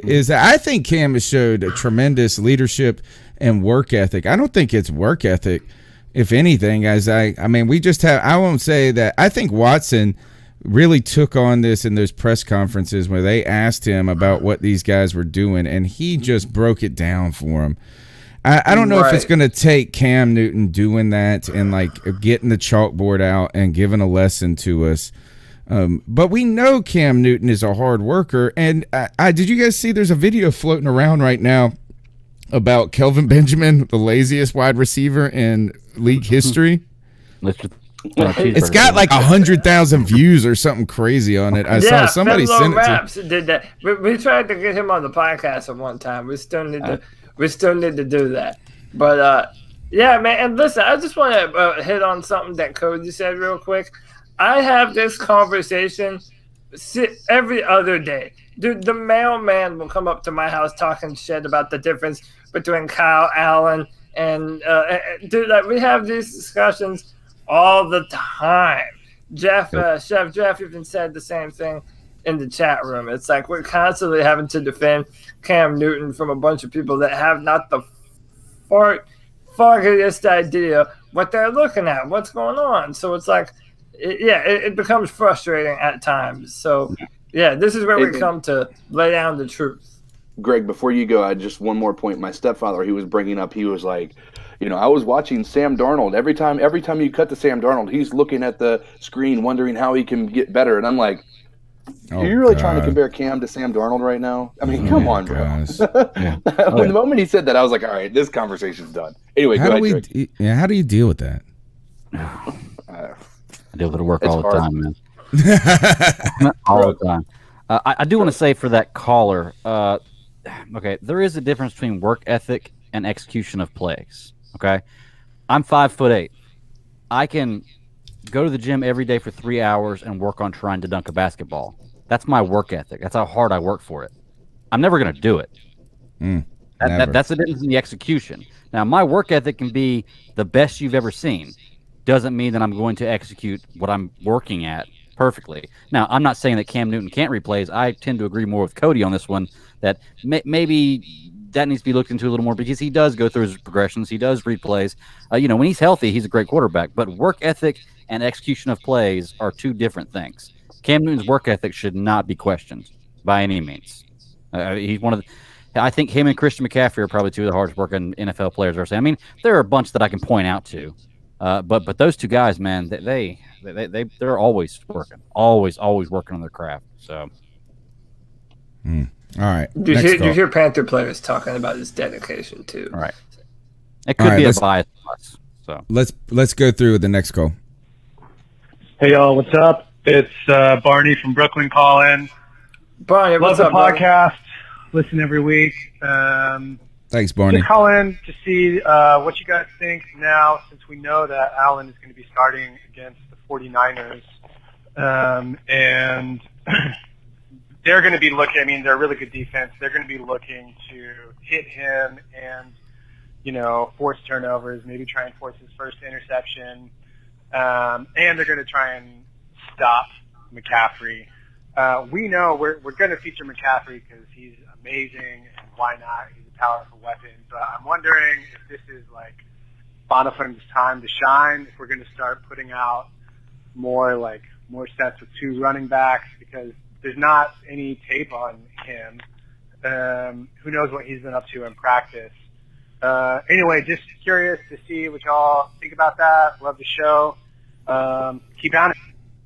I'm calling it right now. Bonifant throws a touchdown pass to Christian McCaffrey. Bonifant was a quarterback in college. Yeah. All right, that's a hot shot, a hot take right there. I like that. But listen, I'm gonna go out and give a hot take right now. I think Christian McCaffrey. We talked about him being the MVP, and I think against San Francisco, and this is my hot take, I believe he asserts himself as the front runner for the MVP. Even though I just said I don't care about the MVP, I mean I think that when you look at this San Francisco football team, my side. Listen, Come on when over. you look at this San Francisco football team, it's predicated on beating the hell out of the quarterback, as a good defense should be. So that check down option is going to be money for Kyle Allen, and he's going to have to depend on Christian a lot in this football game. And I think that Christian is the perfect kind of player to bail you out of pressure from a defensive line like the San Francisco 49ers. I'm predicting a huge performance from CMC this Sunday. Guys, I was so optimistic. I've been optimistic all the way for an hour and 15 minutes now. But I got to say, that call just made me think, ugh, Kyle Allen has got to go with that defense. If he doesn't put the ball on the turf, it's a big win for us. All right. Yeah. Because they're going to be coming for his ass. You're right. He's going to have to play a great game to survive that game or really to do well. Now, Cody, what happens if Bonifant throws the touchdown pass to Christian McCaffrey and Norv Turner kind of puts the old man muscle on the young Kyle Shanahan and teaches him a lesson? Will you change your mind about Norv Turner? I mean, listen, I'm not gonna say that that a lot could change my mind unless Kyle Allen. I mean, he has to call a brilliant game in order for me to do a 100% turnaround on that. I mean, but look, Norv Turner has been more than fine. If that happens, and if Bonifant does throw a touchdown pass to McCaffrey, I'm gonna start having to call you Nostra dumbass. No, guys, or Nostra mustache. Oh, there you go. There you go. So, hey, quick question, guys: is Cam Newton getting a hat for this game? Is he showing up dressing out? Ooh, thank you for bringing this up. Does he travel with the team? Yeah, I don't think so. Well, if he does, that raises. If they say he's healthy, and he does travel with the team, and he gets a hat, he won't get a helmet. He will not suit up. Okay, that's all I was going to ask. If he does suit up, and Kyle Allen starts out the game, we're down 21 at halftime. He's thrown 3 interceptions, and he has 76 yards. I know. Do you put Cam in? What if Kyle Allen gets hurt? Exactly. Will Greer. I mean, they have an article about it. I think either on the Riot Report or the Athletic about that. Will Greer knows that he's next man up. You know, he says he's preparing as though he knows he's the number 2 guy right now, so he can be one play away from starting. So, we could very well see a situation where we have a something. I mean, because he showed not anything in the preseason either, just like Kyle Allen, and Kyle Allen's doing what he's doing. So let's be optimistic. We may have a 3 quarterback conundrum on our hands. Does he travel? Does he travel with the team, CK? No way. Not with them having the exact same comment of him not traveling to London. Why have him stand on the sideline on his foot for 4 hours? We want to make sure we're giving him the time. Right now, he's practicing on the side. He's not doing any real practicing. Right. We'll see what tomorrow brings. But right now, he's not actually putting a lot of stress on that foot. So I could see a situation where they just keep him at home instead of bringing him all the way across the country like that. Will Greer does not want to get his first shot against the San Francisco 49ers. Yeah, no. That poor fella. He's sitting there. He's Kyle Allen's biggest fan this week. He said, "Miss me with that dumb shit, bro." Well, the thing is, he's slipping steroids in all the offensive line. Yeah. And by the way, I did want to mention that too. So it also feels like we're getting healthy at the right time too. Oh. Dante Jackson's coming back for this game. How about Trey Turner? Trey Turner has missed 3 games. Is Dante going to be back? Yeah, Dante will be back. He's been in practice. Trey Turner will be back. a lot of guys are back and they're doing their thing. And Chef Jeff in the chat said that they switched up their routine and they came in on a Monday after the bye instead of what they would normally do on a Tuesday or Wednesday. I think that's for the suiting up for practice and stuff like that. So I have a good feeling going into this because in the NFL, I'll just finish with this. You have to get healthy at the right time. That's a pivotal thing for players wanting to make a real push, and it appears as though we're doing that at the right time.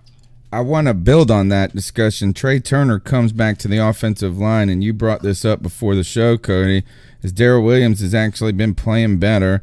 Van Roten has been pretty good. I think we have not seen any problems with that interior. Like, they've actually been getting better for each week. So you asked me this, what would you give up for A.J. Green? Is it Trey Turner? Ooh, sorry. That's kind of wild. No, if they're not going to take Trey Turner at this point, I'll be honest with you, even if you tried to trade him over there, the only thing they're going to accept is draft capital to build their team up for the future.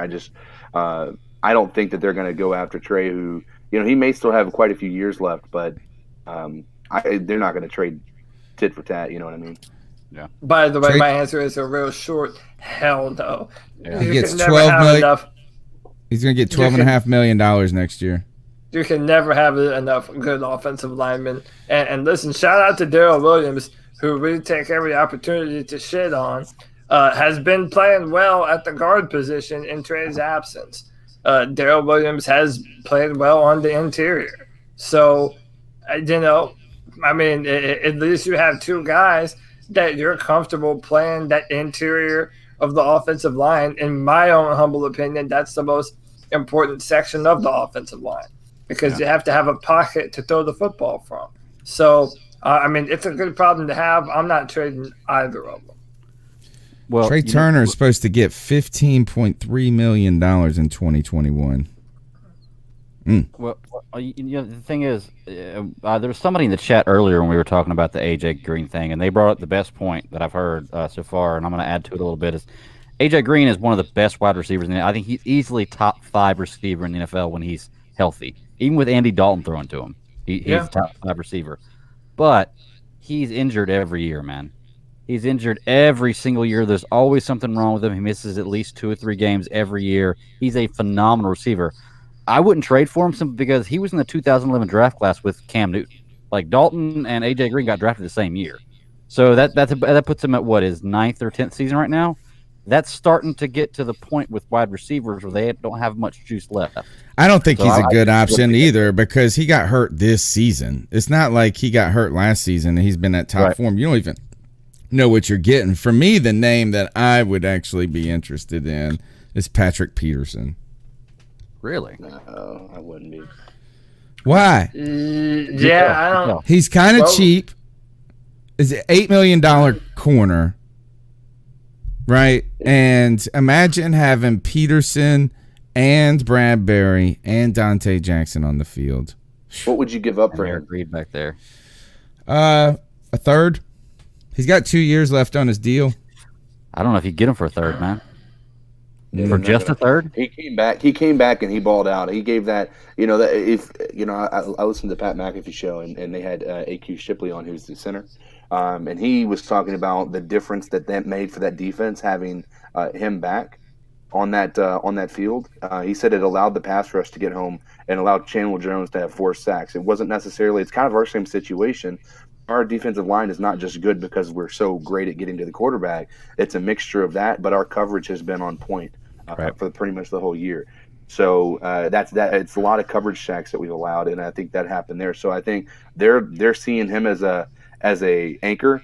And honestly, they've won 3 in a row. I think there's no chance they're getting rid of any key pieces because they can't catch the 49ers though. They can't catch the Seahawks. They're going to be looking for a wild card. No, wow, that would be crazy.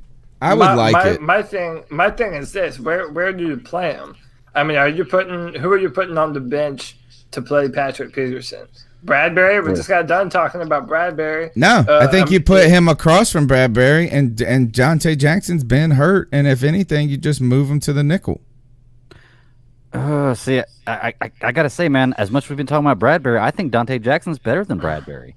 Bradbury's good. He's more consistent, but I think Dante Jackson's a bigger he's more of a no risk it, no biscuit type guy. I think he has a higher ceiling for sure. I have a more logical answer. All right. Harris from the Broncos. Who? Chris Harris. Am I right? Oh, he plays a nickel, right? Yeah. And he's really good at the nickel. Yeah, they kept him over. They kept him over Bradley Roby. Yeah. That's interesting. I actually think that is where we need the help, guys. Secretly, is that if there is a help, I don't think that the wide receiver is a big problem. We've actually got our best wide receivers we've had in a while. Yeah. So I'm okay with DJ Moore and Curtis Samuel being the guys.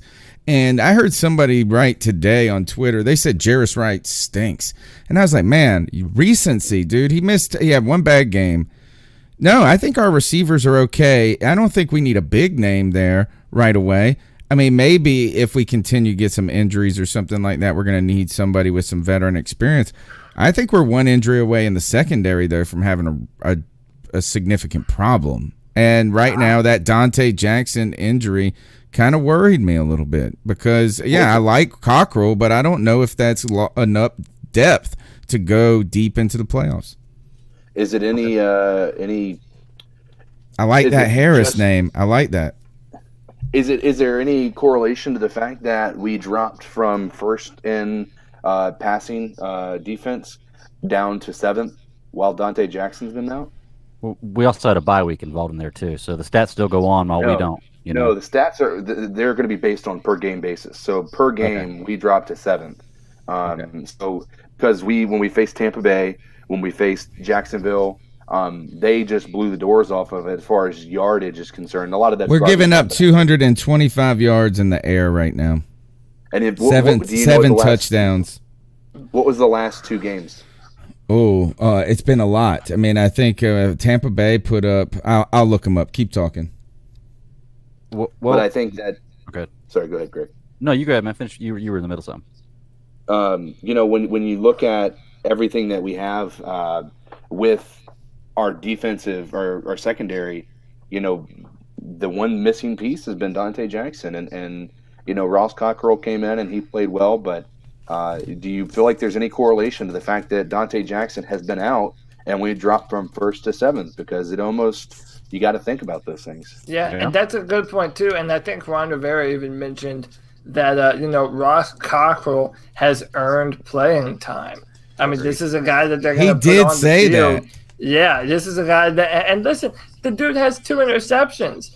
I mean, look, the man has played, not just a backup. He's played a big part, and I think that we're going to put him a little bit everywhere. They've tried him at free safety on a few snaps. They've even put him at nickel. Hey, how about Javian Elliott? Javian Elliott is a name that we've been talking about for a while, and he's also starting to show that potential and what he can do. I actually feel that the cornerback depth is not only is our starters better than they've been in Carolina for a long time, but I feel really good about the depth that we have at that position. I mean, anything else, Peterson or Harris, that's just, icing on the cake at this point. Yeah. I have to agree with Cody on that. That's actually the point that I was going to bring up, that, you talked about how you were worried about our defensive backs being not deep enough. I agree with Cody. I think that we're really deep in that position. I can agree with you that maybe one of our weakest spots in the field, because we're pretty strong all the way around, but I definitely wouldn't give up an offensive lineman for a defensive back, because if you think we're bad at defensive back, our offensive line has got to be nipping at the heels on that, like right there, just as bad. And I definitely wouldn't, take away from one to give to the other. I think I almost feel that's the opposite. Defensive back. Huh? I almost feel like when you think about our offensive line, I feel like we have a great amount of depth. Dennis Daly's played very well at left tackle. We have Greg Little. You have Trey Turner. If he can come back. Greg Little, I know. I feel like you have a lot of moving parts on that offensive line. I think there's a lot of depth there. I'm not saying we get rid of Trey Turner. I like the idea of having depth on that offensive line, especially with the injuries we've played over the last 3 seasons. So, The numbers aren't as bad as you would think. Wait, you said have we been 3 games without him? I believe so. Yeah. For Dante, yeah, I think. Well, yeah, he didn't play versus Jacksonville or Tampa. Did he play in the Houston game? No. I think so. I don't know. I'll check. I want to say he did. It was 2-0. We only gave up 208 against Winston and 374. The Jacksonville game ruined us. 374 yards. It's a powerful offense, though, man. Yeah. Yeah. Well, and that DJ Shark guy. I don't know. I think we're high on him right now. Imagine Brother Herbert, call in and tell him how we should trade for Patrick Peterson. He'll say trade Bradbury for Peterson.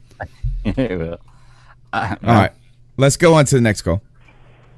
Good evening, chaps. It's Rich in beautiful, sunny, crisp, clear London today.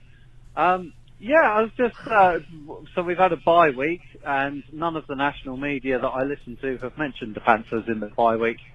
It's amazing how quickly we get forgotten.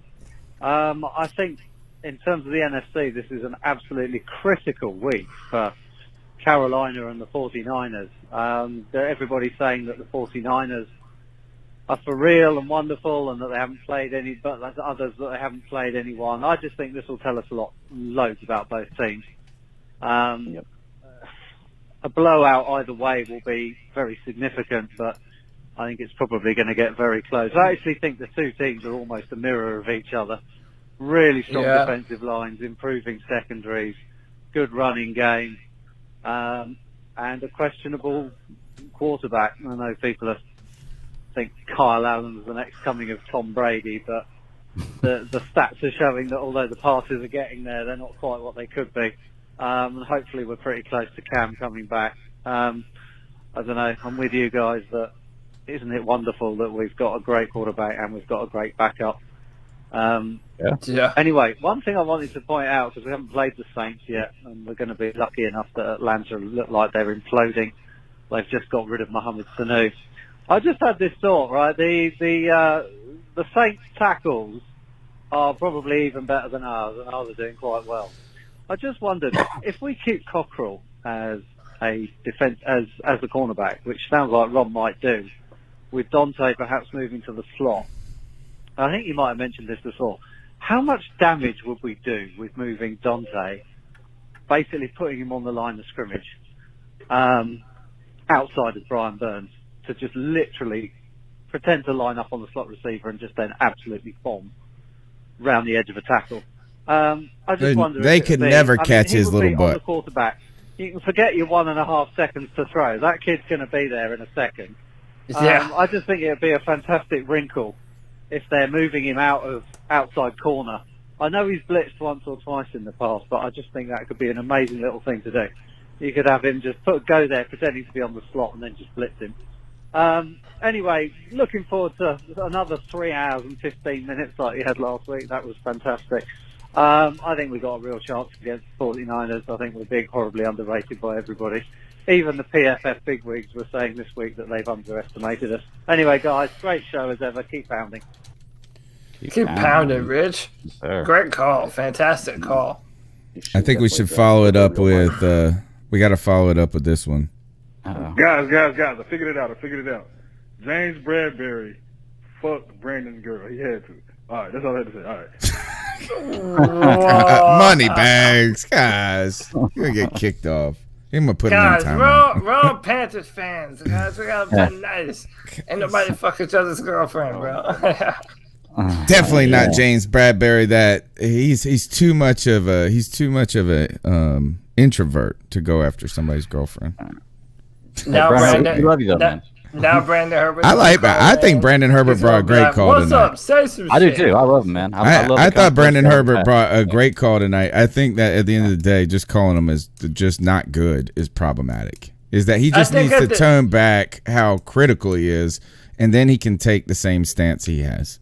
I think at the end of the day, it's good to have callers that have different opinions than us. Come back at him. Brandon Herbert's going after Moneybags girl. Watch out. Listen, even on Cam Newton, I mean, me and Brandon have been back and forth on Twitter a million times over Cam Newton. If you didn't know that he was a Cam Newton fan, you wouldn't think that he was. But hey, it is what it is, man. I've been back and forth with Josh and Mass over this mustache all night. Yeah, man, he's calling you out. He's been calling me out. So here's my thing, right? And I mentioned it last week.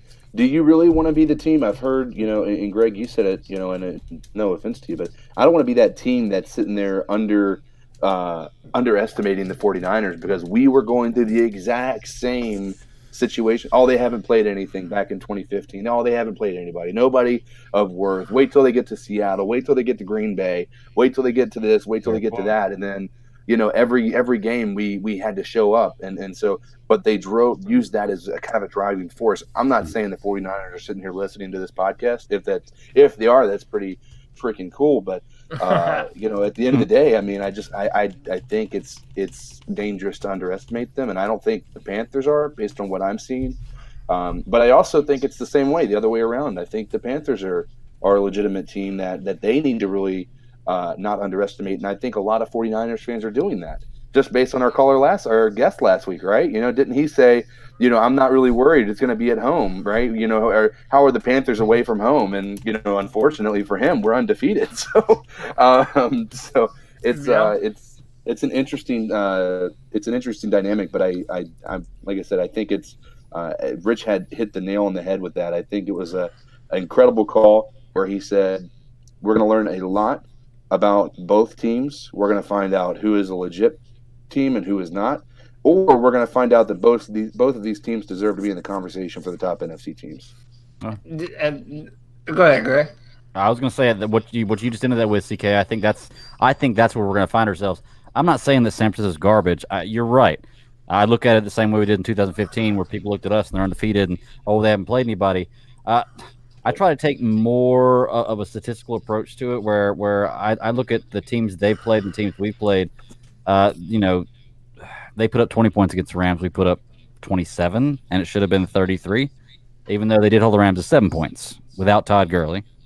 So there's a lot of different things. I try to look at all the little bitty things in these, man. They played a team that hasn't won a game yet. They've played two teams that have won 2 games.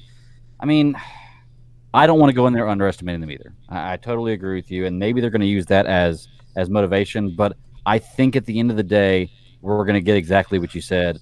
Win, lose, or draw, they're going to look at the Panthers and the Niners as playoff teams and contenders in the NFC. I'll keep my answer short and sweet so we can continue to roll through these cat calls. But my favorite Carolina Panthers are the slept-on Carolina Panthers. Let them talk about Green Bay. Let them talk about Baltimore. Let them talk about the Saints and Teddy Bridgewater and Drew Brees. Let them continue to sleep on us. That whenever the Panthers are disrespected, it always pisses us off, and we always play our best football. Like Cody was saying in 2015, we've heard this song and dance before. So I'm all for it. Thanks for the call, Rich. Hope you enjoyed your first NFL game, brother. I know I did. All right. Let's see what else you guys got to say. Yo, what up, C3? Yo, it's your boy Josh from Mass. I know I've been quiet for a couple weeks, aside from, hazing Tony a little bit in the chat. But, I had to take some time and just relax a bit and just kind of veg and see what's going on with Panther Nation.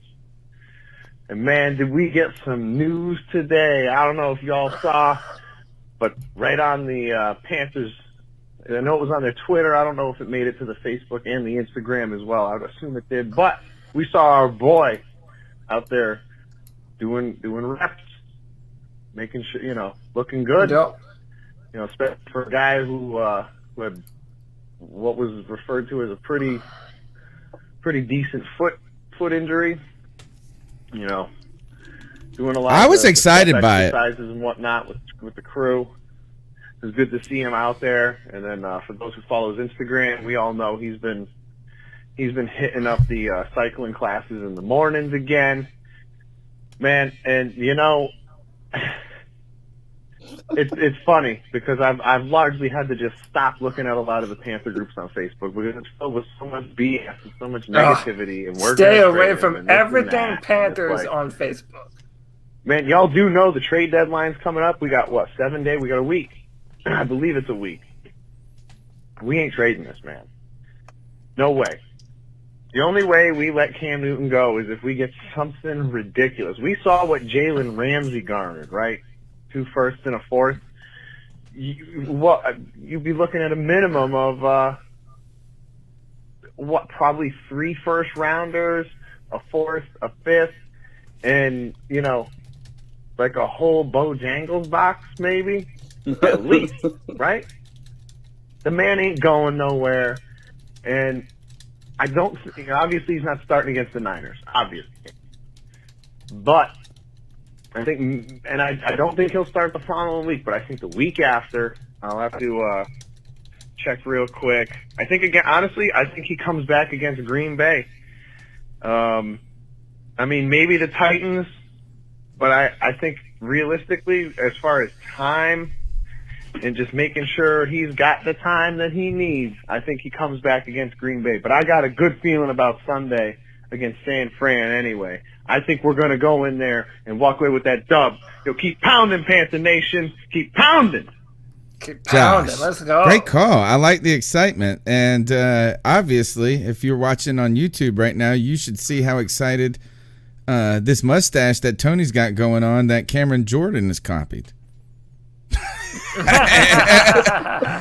That you making fun? You can't make fun of a mustache when you got a mustache like that. That's what I got going on. Take that, Josh. Listen, I support your facial hair, Tony. I support your right to rock a mustache, dude. No matter how bad it is, right? I'm on week 3. This is tomorrow makes the 3rd week of this nonsense. Trying to get to Halloween and farther. I'm just gonna keep going with it. All right. Yeah, man. The number is 252-228-5098. One more call. What's up, C3 fam? Chef Jeff here. Chef That's Jeff. something I've been thinking about pretty much all week. Since last week when Marty Herney came out and mentioned the franchise tag as it pertains to Cam. Now, I know that we brought it before, would you rather have 5 or 6 years of mediocre Cam or 3 years of great Cam? Obviously, the answer is 3 years of great Cam. Now, hear me out on this. I'm going to preface this by saying Cam Newton is and always will be he is and always will be our best quarterback. I don't ever see anybody doing the things that he's done for us. But let's say he does really, really well this year. He comes out like next week or the week after, and he's 68% completion percentage, putting up, 50 yards on the ground, a couple touchdowns, no interceptions, like he was beginning half last year, where he was throwing really well. He had, I think, the top 4 in the QBR rating for the first 6 weeks. Now, what if instead of giving him a new contract and sacrificing anywhere from 15 to 25% of our salary cap, depending on how much he's going to want, why not just keep franchise tagging him? I mean, you could do it up to 3 times. That would mean you'd have him the rest of this year, the rest of next year, and 3 more years after that. So that would take you through to 2024 or 2023. And that would obviously be the cheaper option. But I was wondering what you guys thought of that. Be listening for your response. Take it easy, guys. Keep pounding. Franchise tag on Cam Newton. It's not a. I mean, listen. I think again, you gotta preface it with this. So many of these questions are based on we have to give answers when there isn't enough data yet. So, for example, that's why this game coming up is so important. Seeing Kyle Allen against a good San Francisco defense is something that we all want to see for our own collective evaluating purposes. I think on a question like this, though, to me it all depends on if you see Cam Newton operate the team as the full-time starting quarterback and he balls out like we want him to do, like we all feel he's capable of doing, then in my mind, there's no reason to even play with his money like that. Just sign him to another deal now. I mean, if Cam Newton is the face of the franchise like we all say that he is, then he deserves to be paid accordingly. Now, it's better to build a football team when you're paying quarterback money like what Kyle Allen is making right now. But listen, when you have Cam Newton on your football team, you have to pay him what he deserves to be paid, or else someone else is going to do that. So, yeah, I don't know. That's a tough question right now. But if Cam is the man, just pay him. That's my answer. I think you just let him finish his contract out. And then is that if next year he has a great season, then you say, man, we can go 4 more years with Cam, and that's what you should do. I think you stick with Cam as long as you can. But if he comes back this year and it doesn't go well, and then there's another injury problem or something, then you might need to. I mean, I hate to say it, but if injuries continue to inhibit him from being the player we think he is, I don't know how you could sign him a long term, unless you now. Would it be cruel to do that to Cam a little bit?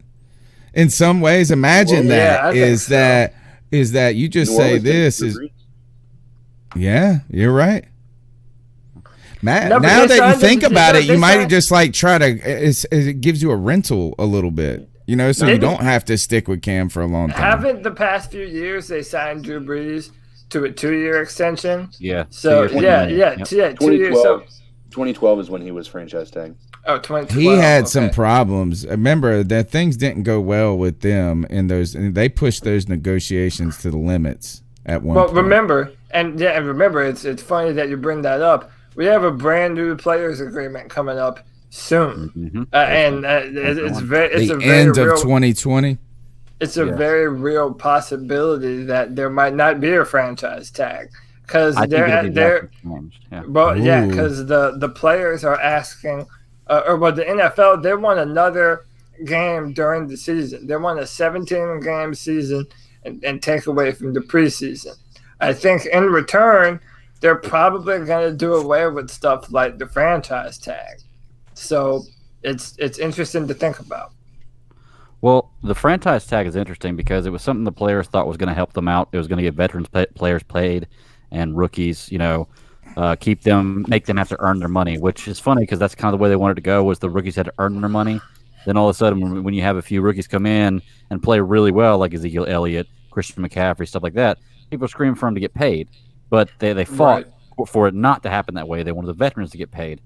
I do believe there will be a change in the franchise tag, but let's be realistic about it. The only person the franchise tag affects negatively is the running back, because the only person you're going to franchise in your team is going to be a quarterback, a great defensive player, or a running back. And it really doesn't affect the running back that negatively because they're still going to make, if they're a first-round pick, they're still going to make $16, $17 million that year. There's just no guaranteed money after that.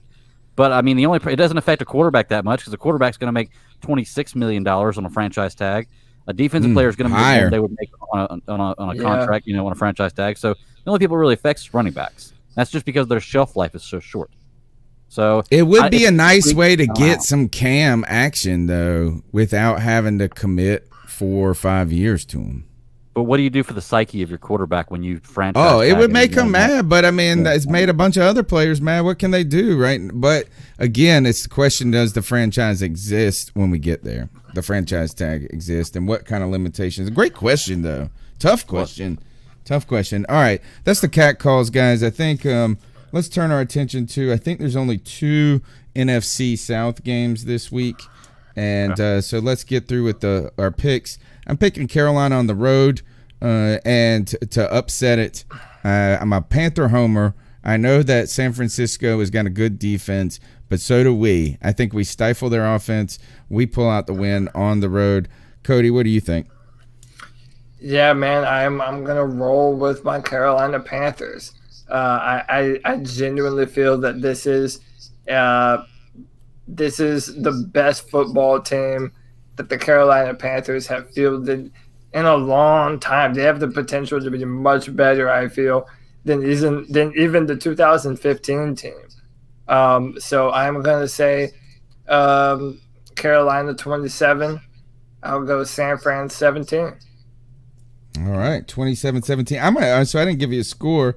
I'm going to say The Panthers get 17-12. There we go. Panthers 17-12. Low scoring game. What do you got, Greg? Well, real quick, take a break from this. It's NBA tonight, y'all. Just so you know, Pelicans and the Raptors are in a barn burner at overtime right now. Game 1 of the season. Just awesome game. But as far as Panthers go, I'm going to go Panthers. And I think this one's going to be it's a litmus test game. It's going to be a close one right here. I'm going to go Carolina 24, San Fran 21, game-winning field goal ends the game. Joey Sly hits a 50-plus yarder to win the game. 24-21? 24-21. All right. CK, what do you got? All right. So, I told you I had something fair weather fan to say real quick. Yeah. This, as a fan who has a heart attack after every game, there is a win-win on every side of this for us. If we lose, number one, the quarterback controversy questions may come to an end depending upon how Kyle Allen plays. Right. But also, it was just our backup. You just went against our backup. If we win, yeah, we're going to have to answer the questions about Kyle Allen and Cam Newton. But our backup just beat your team. So I think it's kind of like a win-win. I'm not, as a fair weather fan to say, but that's how I felt today. I was like, I'm not really stressed out about this game as much as I normally. No, me neither. Normally, and it might be because I'm just confident in their team, but nonetheless, what I think the Panthers pull this out. I don't think it's going to be a blowout like I've kind of predicted the last few. I think if I had to guess, this is going to be a highly defensive type of game, and it's going to be 17-10 Panthers. 17-10 Panthers. I like that score a little bit better than mine. Big, quick question for you, CK. So, based on what you were just saying, would you give up the win to get Cam back? Like, are you in the boat of I want Cam back so bad that if we lose this game, it doesn't matter to me, we're getting Cam back, or would you rather have the win? So, would you rather have the Kyle Allen argument or the win, basically? It's such a tough question because I think that it depends upon who we see on Sunday. If the 49ers are for real, I want to have the win because I want to have the upper hand when it comes to us getting a first-round bye, just if it comes down to that. Okay. But if they're not a legit team, I know it sounds bad, but I'd almost want to lose just so we do get Cam Newton back a little quicker, and nobody's going to say, two craps about it. Makes sense. I want the Panthers to win. Absolutely. Yeah, I want the Panthers to win, but I do think it will. I want the Panthers to win like we beat, in 2003 when we were going to the Super Bowl, we beat the Tampa Bay Buccaneers in a really intense game, a back and forth game. I think that ended like 13-12 or something like that. And we blocked 4. They scored a touchdown. All they had to do was kick an extra point, and they tie the game. And we blocked that extra point, I think. I remember that. And we blocked 3 field goals in that game. That's how we win. But you're right. Is that Cody said it earlier? Is that it's just going to create? There will be a controversy if Kyle Allen leads this to a victory. That I'm okay with. I'm okay with it. I'm okay with my Cam support. Bring it. I don't need the Panthers to lose to make me feel better about Cam coming in. The other game of the week is the Tampa Bay Buccaneers go on the road. They also are coming off a bye. They're going on the road to face the Tennessee Titans in what I think is one of the most confounding games and matchups of the week. You don't know either week who you're going to get. And oddly, the Tennessee Titans have gotten better with Ryan Tannehill as their quarterback. I'm taking the Titans at home, and I don't know why. Because I don't know why to take the Bucs at all either. What's your score? Oh, I got to give a score of every game? Oh, gosh. It's not that hard. 23. No, Tampa Bay puts up some points. I'm going to say 23-17 Tennessee Titans. Gosh, I hate saying that. I hate the Titans. And next Tuesday we need to do a tally and see who's actually in the lead with these picks. We got it. I'm going to take Tennessee in this matchup. They just got back Jeffrey Simmons, and I scouted him a lot the last year for the draft. The dude's a beast. He's nasty. Came back, had a sack. I think Tennessee is a better football team. I'm going to take Tennessee. I would say 23-17. They're a terrible football team. All right, but continuing on to Greg, who you got? Better than Tampa. Well, you know what? I'm actually going to take Tennessee on this one too, and mine's just kind of the strength points of the game. I've seen Tampa Bay shut down Christian McCaffrey, the only team to do it this year 2 times. Well, they didn't really shut him down. He scored 2 touchdowns, but they were short plays. But he didn't have a great game other than that. First game, he really didn't have a great game. They played against Tampa Bay. So they have a pretty good run defense, and Derrick Henry is the only real offensive weapon on Tennessee. They don't pass the ball well. So I'm going to go with I'm going to go Tampa Bay. You just talked yourself out of Tennessee. And into Tampa. In my mind, I was thinking the right thing. No, I'm going Tampa Bay because of the reason. I think they're going to shut Derrick Henry down, and because they have Titans have no passing offense whatsoever. You also made me change my mind. I'm going Tampa. Okay. Tampa. Then Cody is going Tennessee. I'm sticking with my pick. Greg is going Tampa, and CK, who you got? Tampa. Nice. Ooh, take that, Cody. I think Tampa's offense just comebacks, and they did a pretty good job on our defense in some respects, but I think it's definitely a Tampa win. I would say it's going to be a big win by at least 2 touchdowns, so I'm going to say 34-20. Okay. Hey, you're all allowed to be wrong. I'm with you. Actually, I'm with you because Tennessee always plays crappy at home too. That's why Cody's ahead. I didn't give my score. I'm gonna say 21-10, Tampa Bay. All right. Can someone what is Greg? You mentioned earlier before the show started. What would the playoff structure look like if the playoffs started a day from? We got one more game to pick, though, right? Who? Saints and I thought the Saints. I think they're on a bye. Oh yes, Saints do play Cardinals. That's right. They the play Saints play the Cardinals. Where is it? They're in. I can look. They're in Arizona, I believe. I don't even see it on the list. Hold on, I'm about to pull it up. They're in the Superdome. Oh, okay. I was wrong. Why are they not even? They're not on the list on my bookie. I'm on the subreddit. Okay. All right. Yeah. I didn't know so, they played. Yeah, we got another game to pick. Go ahead, Tony. Did you pick? Guys, Arizona or New Orleans? Where's it at? In New Orleans? It's in the Dome. Yeah. I'm gonna take New Orleans. I'm gonna go last on this one. CK. Okay. What's going on, man? I'm gonna this Atlanta or this Arizona Cardinals team has been hot as of late, and so I'm gonna pick New Orleans Saints. I see what you did there.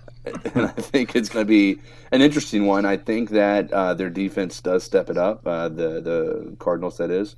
I don't think it's a high-scoring affair. I think it's 21-10. But yeah.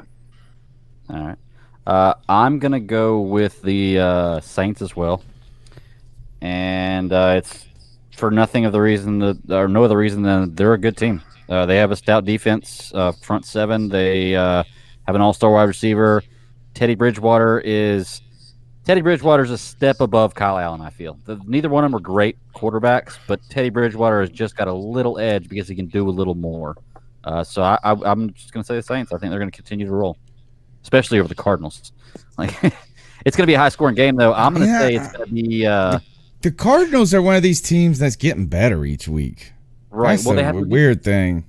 If they had a defense, they'd be legit, man. Because, I mean, they're putting up 30 points a game. So, because of that, I'm going to say the score of the game is going to be 38-34. Yeah, I'm going to say 21-17 New Orleans. All right, guys. Listen, I'm willing to let this be my throwaway pick If the Saints win, it's the Saints. But let me tell you, these Arizona Cardinals have quietly won 3 in a row. Kyler Murray is looking like the guy that they drafted. He's hard to defend, running the football, throwing the football. Kyler Murray throws a pretty damn football. I don't care what anyone says, man. So, yeah, man, my upset pick of the week, I'm going to have Arizona 32, New Orleans 27. They're going to pull off the upset in the Superdome. What does that do to the division race? What is this? What do the Saints got? How many losses? 1? 1. They lost to the Rams. That's it. We would have the same record. All right, Greg. What would happen if we started the playoffs today? I was looking at it earlier, man. I'm sitting here looking at the records. If we started playoffs today, we would have the Cowboys, Niners, Packers, and Saints winning their division. And then in the wild card, we would have the Seahawks and Vikings. Now, the next 2 teams on the bubble would be the Panthers and the Rams. Technically, the Panthers are a half a game ahead of the Rams because we've played 1 less game and they have 1, and the Rams have 1 more loss. So technically, the Panthers are in 7th place, even with the tiebreaker. But even that being said, the Seahawks and the Vikings are only a half a game ahead of the Panthers because they're 5-2. So we can tie the Vikings and Seahawks this weekend should we win, and if they lose, we'll be in the wild card slot. Do 2 teams come out of the NFC North, guys? That's the question. Do 2 teams come out of the NFC North? Oh gosh, NFC North is so probably. nasty. What's so bad about it is that I think the Detroit Lions I think they missed the playoffs. I hate to say it, but the Detroit Lions have lost too many of their divisional games. So I think that it's going to be the Vikings and the Green Bay Packers in the playoffs. I mean, someone's going to have to fall off. You have the 49ers that are still undefeated. The Seattle Seahawks, they just lost to the Baltimore Ravens, but that's still a damn good football team. The Cardinals are trending up, and of course, you can't forget about us and the Saints.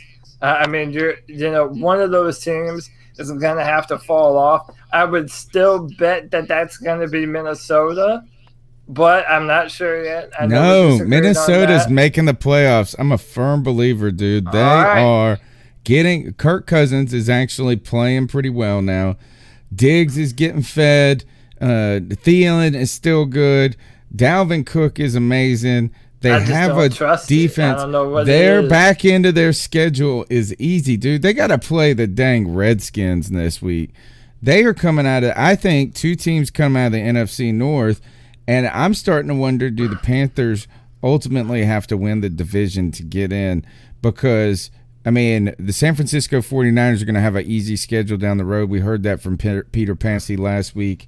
And the Seattle, do we think the Seattle Seahawks are going to fall out of this race? Is that what we're saying right now? Well, listen. Go ahead, Greg.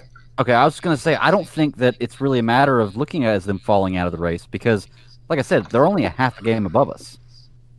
I mean, going into last week, they had the same record. Well, actually, they didn't. They were ahead of us. They lost last week. But either way, like I said, if the Seahawks or the Vikings lose this week and we win, and the season ended, we're in the playoffs. 4 words. Huh? 4 words. We control our destiny. Right. We play San Francisco, who's in the discussion. We play Green Bay, who's in the discussion. We play the Saints twice. They're in the discussion. We play Seattle at home. The Carolina Panthers have to put up or shut up. Time to whip out our Johnson, lay it on the table, and take ourselves to the damn playoffs. Let's not depend on any other team to lose or fall off a cliff. Carolina Panthers, they control their own destiny. It's time to get it done. Put up or shut up. I do want to say real quick, Tony, too. I tried to trade you Kirk Cousins, and you wanted Matt Ryan instead. Just saying. Casual. Just saying. Filthy casual. And now Matt Ryan's hurt, right? Yeah. Yeah. By Aaron Donald. Aaron Donald took out Drew Brees, too. Did you see what he did to Devontae Freeman or whatever? Yeah, you know, what if Devontae Darth Freeman Vader got choked kicked on out him? of the game for trying to punch. I would have tried to punch him too, man. That poor guy got lifted up like a little munchkin. Cody, is that what you were talking about the other day about somebody punching somebody with a helmet? Yeah, Aaron. Okay. Well, actually, no. There were a few helmet punches throughout the weekend, but no. Aaron Donald straight up lifted my man off the ground, put the force choke on him like Darth Vader, and Devontae Freeman got pissed off and punched him in the helmet. Which, by the way, I'm not even mad at, man. Dude just clowned you on national television. I would punch him, Yeah, too. I'd be pretty mad, I'd punch too. him too. No, I don't got no problem with that. I'd be pretty mad, too. Gosh, the NFC is tough, man. When you look at it, when you really start looking at it, man, Packers are 6-1, the Vikings are 5-2, the Saints are 6-1, 49ers 6-0. We got to figure out who is, you know, maybe San Francisco falls off. Maybe we're the reason for it. You're right. We do control a lot of our destiny, particularly with getting to play the Saints twice. That's what we got to do. We got to beat the Saints. Well, think if the Saints drop a game this week and we win, then we're tied with the Saints for the lead. Well, we're all cheering for Cody's pick then, right? Arizona. Let's go Cardinals. Hey, let's go Kyler Murray, baby. Cliff Kingsbury. I'm changing my pick. You better not, man. No, I'm kidding. All right. I think that's about it. You guys got anything else? No, man. Ice up. All right. That's all for me. Let's ice some fools up. Let's ice them up. Who wants to go first tonight? Who's passionate about their ice up pick? I'll take it because I was watching this game the other day and it made me mad. All right, go ahead. It didn't make me mad, but I just couldn't believe what I saw. Did y'all watch the Chargers game the other day? I did not watch it because I hate both of those teams. Oh, gosh. Tell me what happened. Okay, well, the way the end of the game, I'm going to ice up first, and then I'll tell you the way the game. I'm icing up Melvin Gordon for the simple fact of you held out because you thought you were one of the top backs in the NFL, and then they didn't pay you because you're not. I mean, you're a top 10 maybe, but you're definitely not top 2 or 3. Okay, then when you come back, you don't perform. Listen to this, man. The Chargers are on the goal line, on the half-yard line, first and goal. 37 seconds left, man. First and goal, touchdown wins the game. Field goal ties it. So you can at least go and try 3 times, go into overtime if you need to, okay?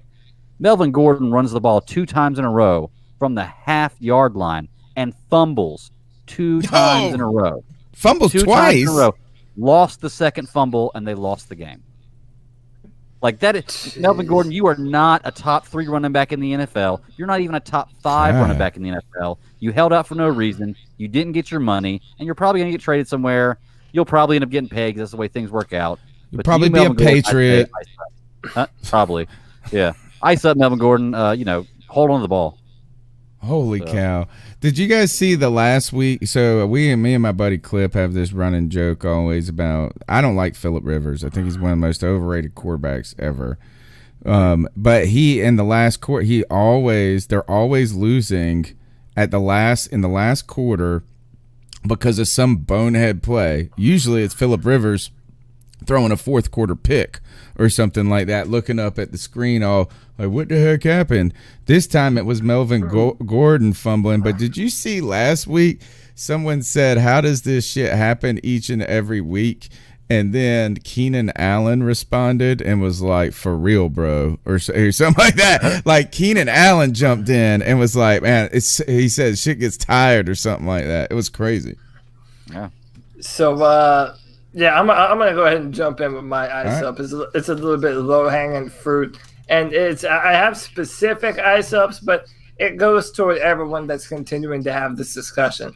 So I'm icing up all the hypocrites on the First Things First show on Fox Sports 1 because today they had a segment about should the Chicago Bears trade for Cam Newton, and it was unanimous. Oh, yeah, hey, Mitch Trubisky is terrible. You have to trade for Cam Newton. Cam Newton, hey, listen, damn it, that could rejuvenate your team. Cam has something to prove, yada, yada, yada.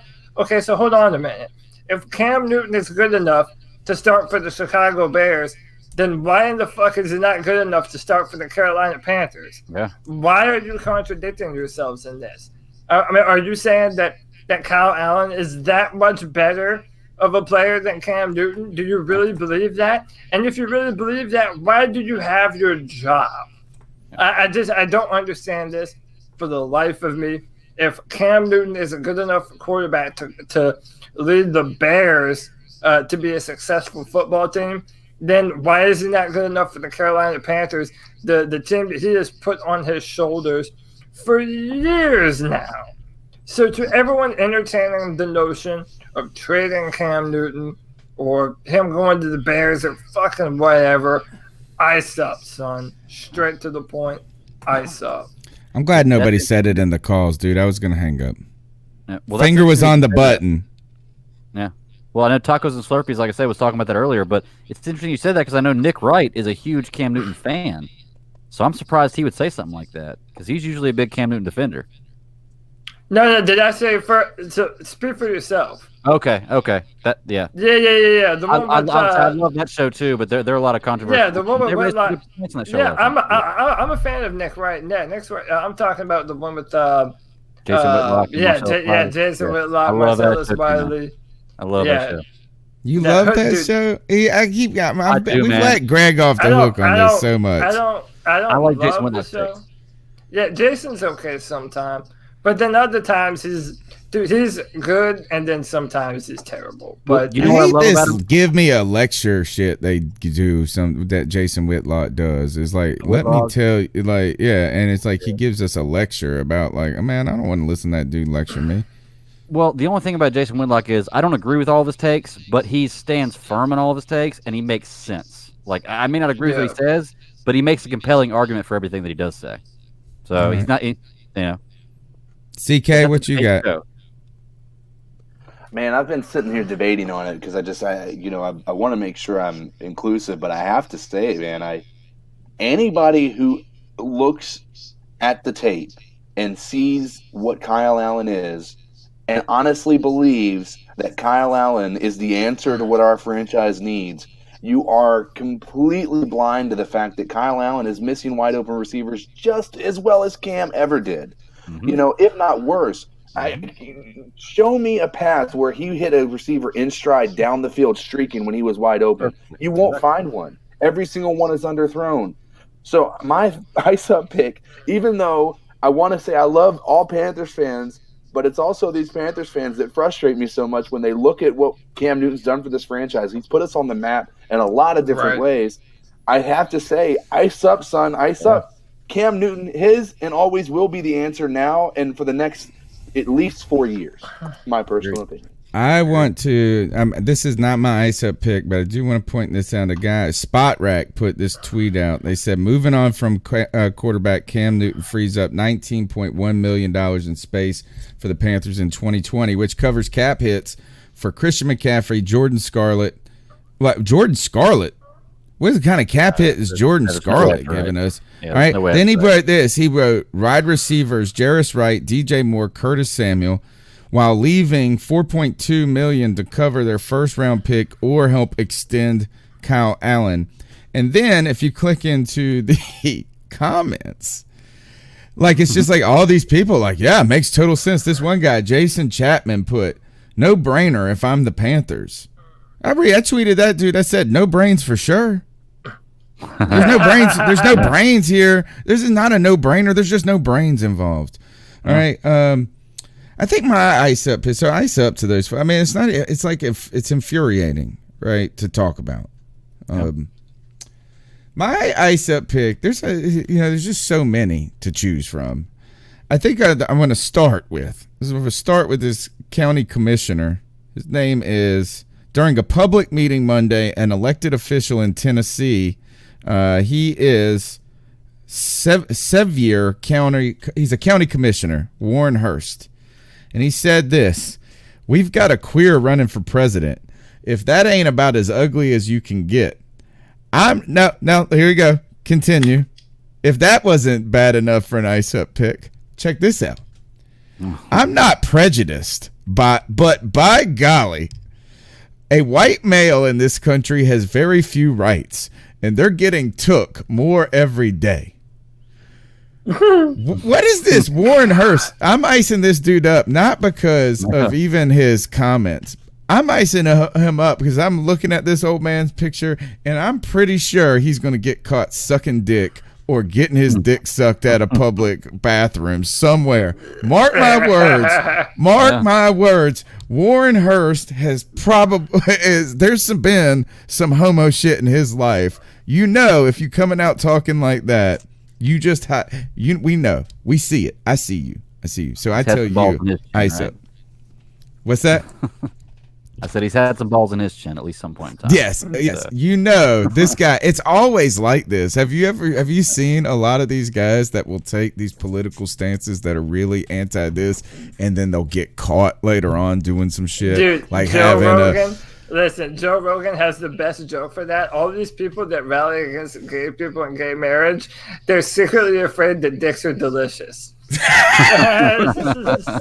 they're terrified. Like that's yeah. Oh my god! Anytime you lead something with "I'm not this, but," if you have to defend yourself from somebody calling you that before you even make the comment, you're probably that. You know, just said this. If everywhere you go smell, it's probably you that stinks. Just saying. Your exact words are, we have got a queer running for president. If it ain't about as ugly as you can get, I'm not prejudiced. What? Yes, you are. No offense. I did a prejudice comment to start off my Whatever. No offense, but no offense, but be prepared to be offended. Yeah. All right. That's the C3 Panthers podcast. You can catch us every Tuesday night. My name's Tony Dunn. I am only prejudiced when it comes to my love for Cam. Other than that, I'm pretty loving everybody else because I guard him. He is I protect him, Mama Bear. So you guys shut up with all the Kyle Allen nonsense. Follow me on Twitter at @cat_chronicles. Cody, where can they get after you? At Cody Lax, CODYLAC on Twitter. Bi-weekly, there is a new mock draft on drafttech.com. I am still the analyst. I'm still writing comments for the Carolina Panthers over at drafttech.com. I also write for the Houston Texans as well. And hit me up, man. I'll bullshit about whatever you want to talk about. All right. Codizzle Allen, the best Twitter name out of the group. Go follow him. CK.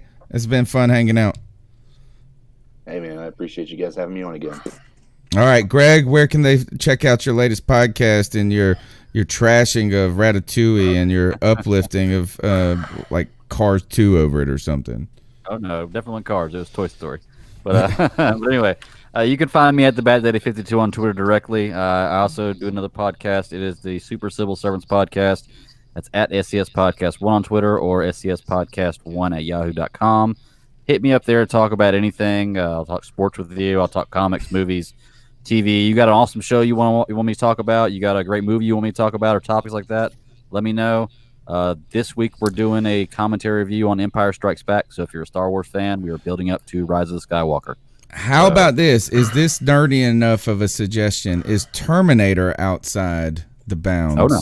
Oh, no, we've got Terminator in the future. That's definitely a future because Dark Fate comes out pretty soon. We're going to be behind on that, but we're definitely going to do a Terminator retro pretty soon. I went in. I hear you. I got you. Yeah, it's probably going to be the first of the year because we're focusing the rest of this year kind of on Star Wars because it's kind of the biggest thing to come out in a long time. But yeah, man, definitely. And anybody else, I'm always down to have guests on the show too. It's just like Tony and Cody. Like if you hit me up, if you can get on, I love having guests on the show. So, all right. Let's get out of here, guys. We'll check you out soon. When the game's 4 o'clock game, so we're gonna have a post game show. We'll see you on Sunday. Go Panthers! Go get the W. Keep pounding. Keep pounding. Yes, sir. Yes, sir.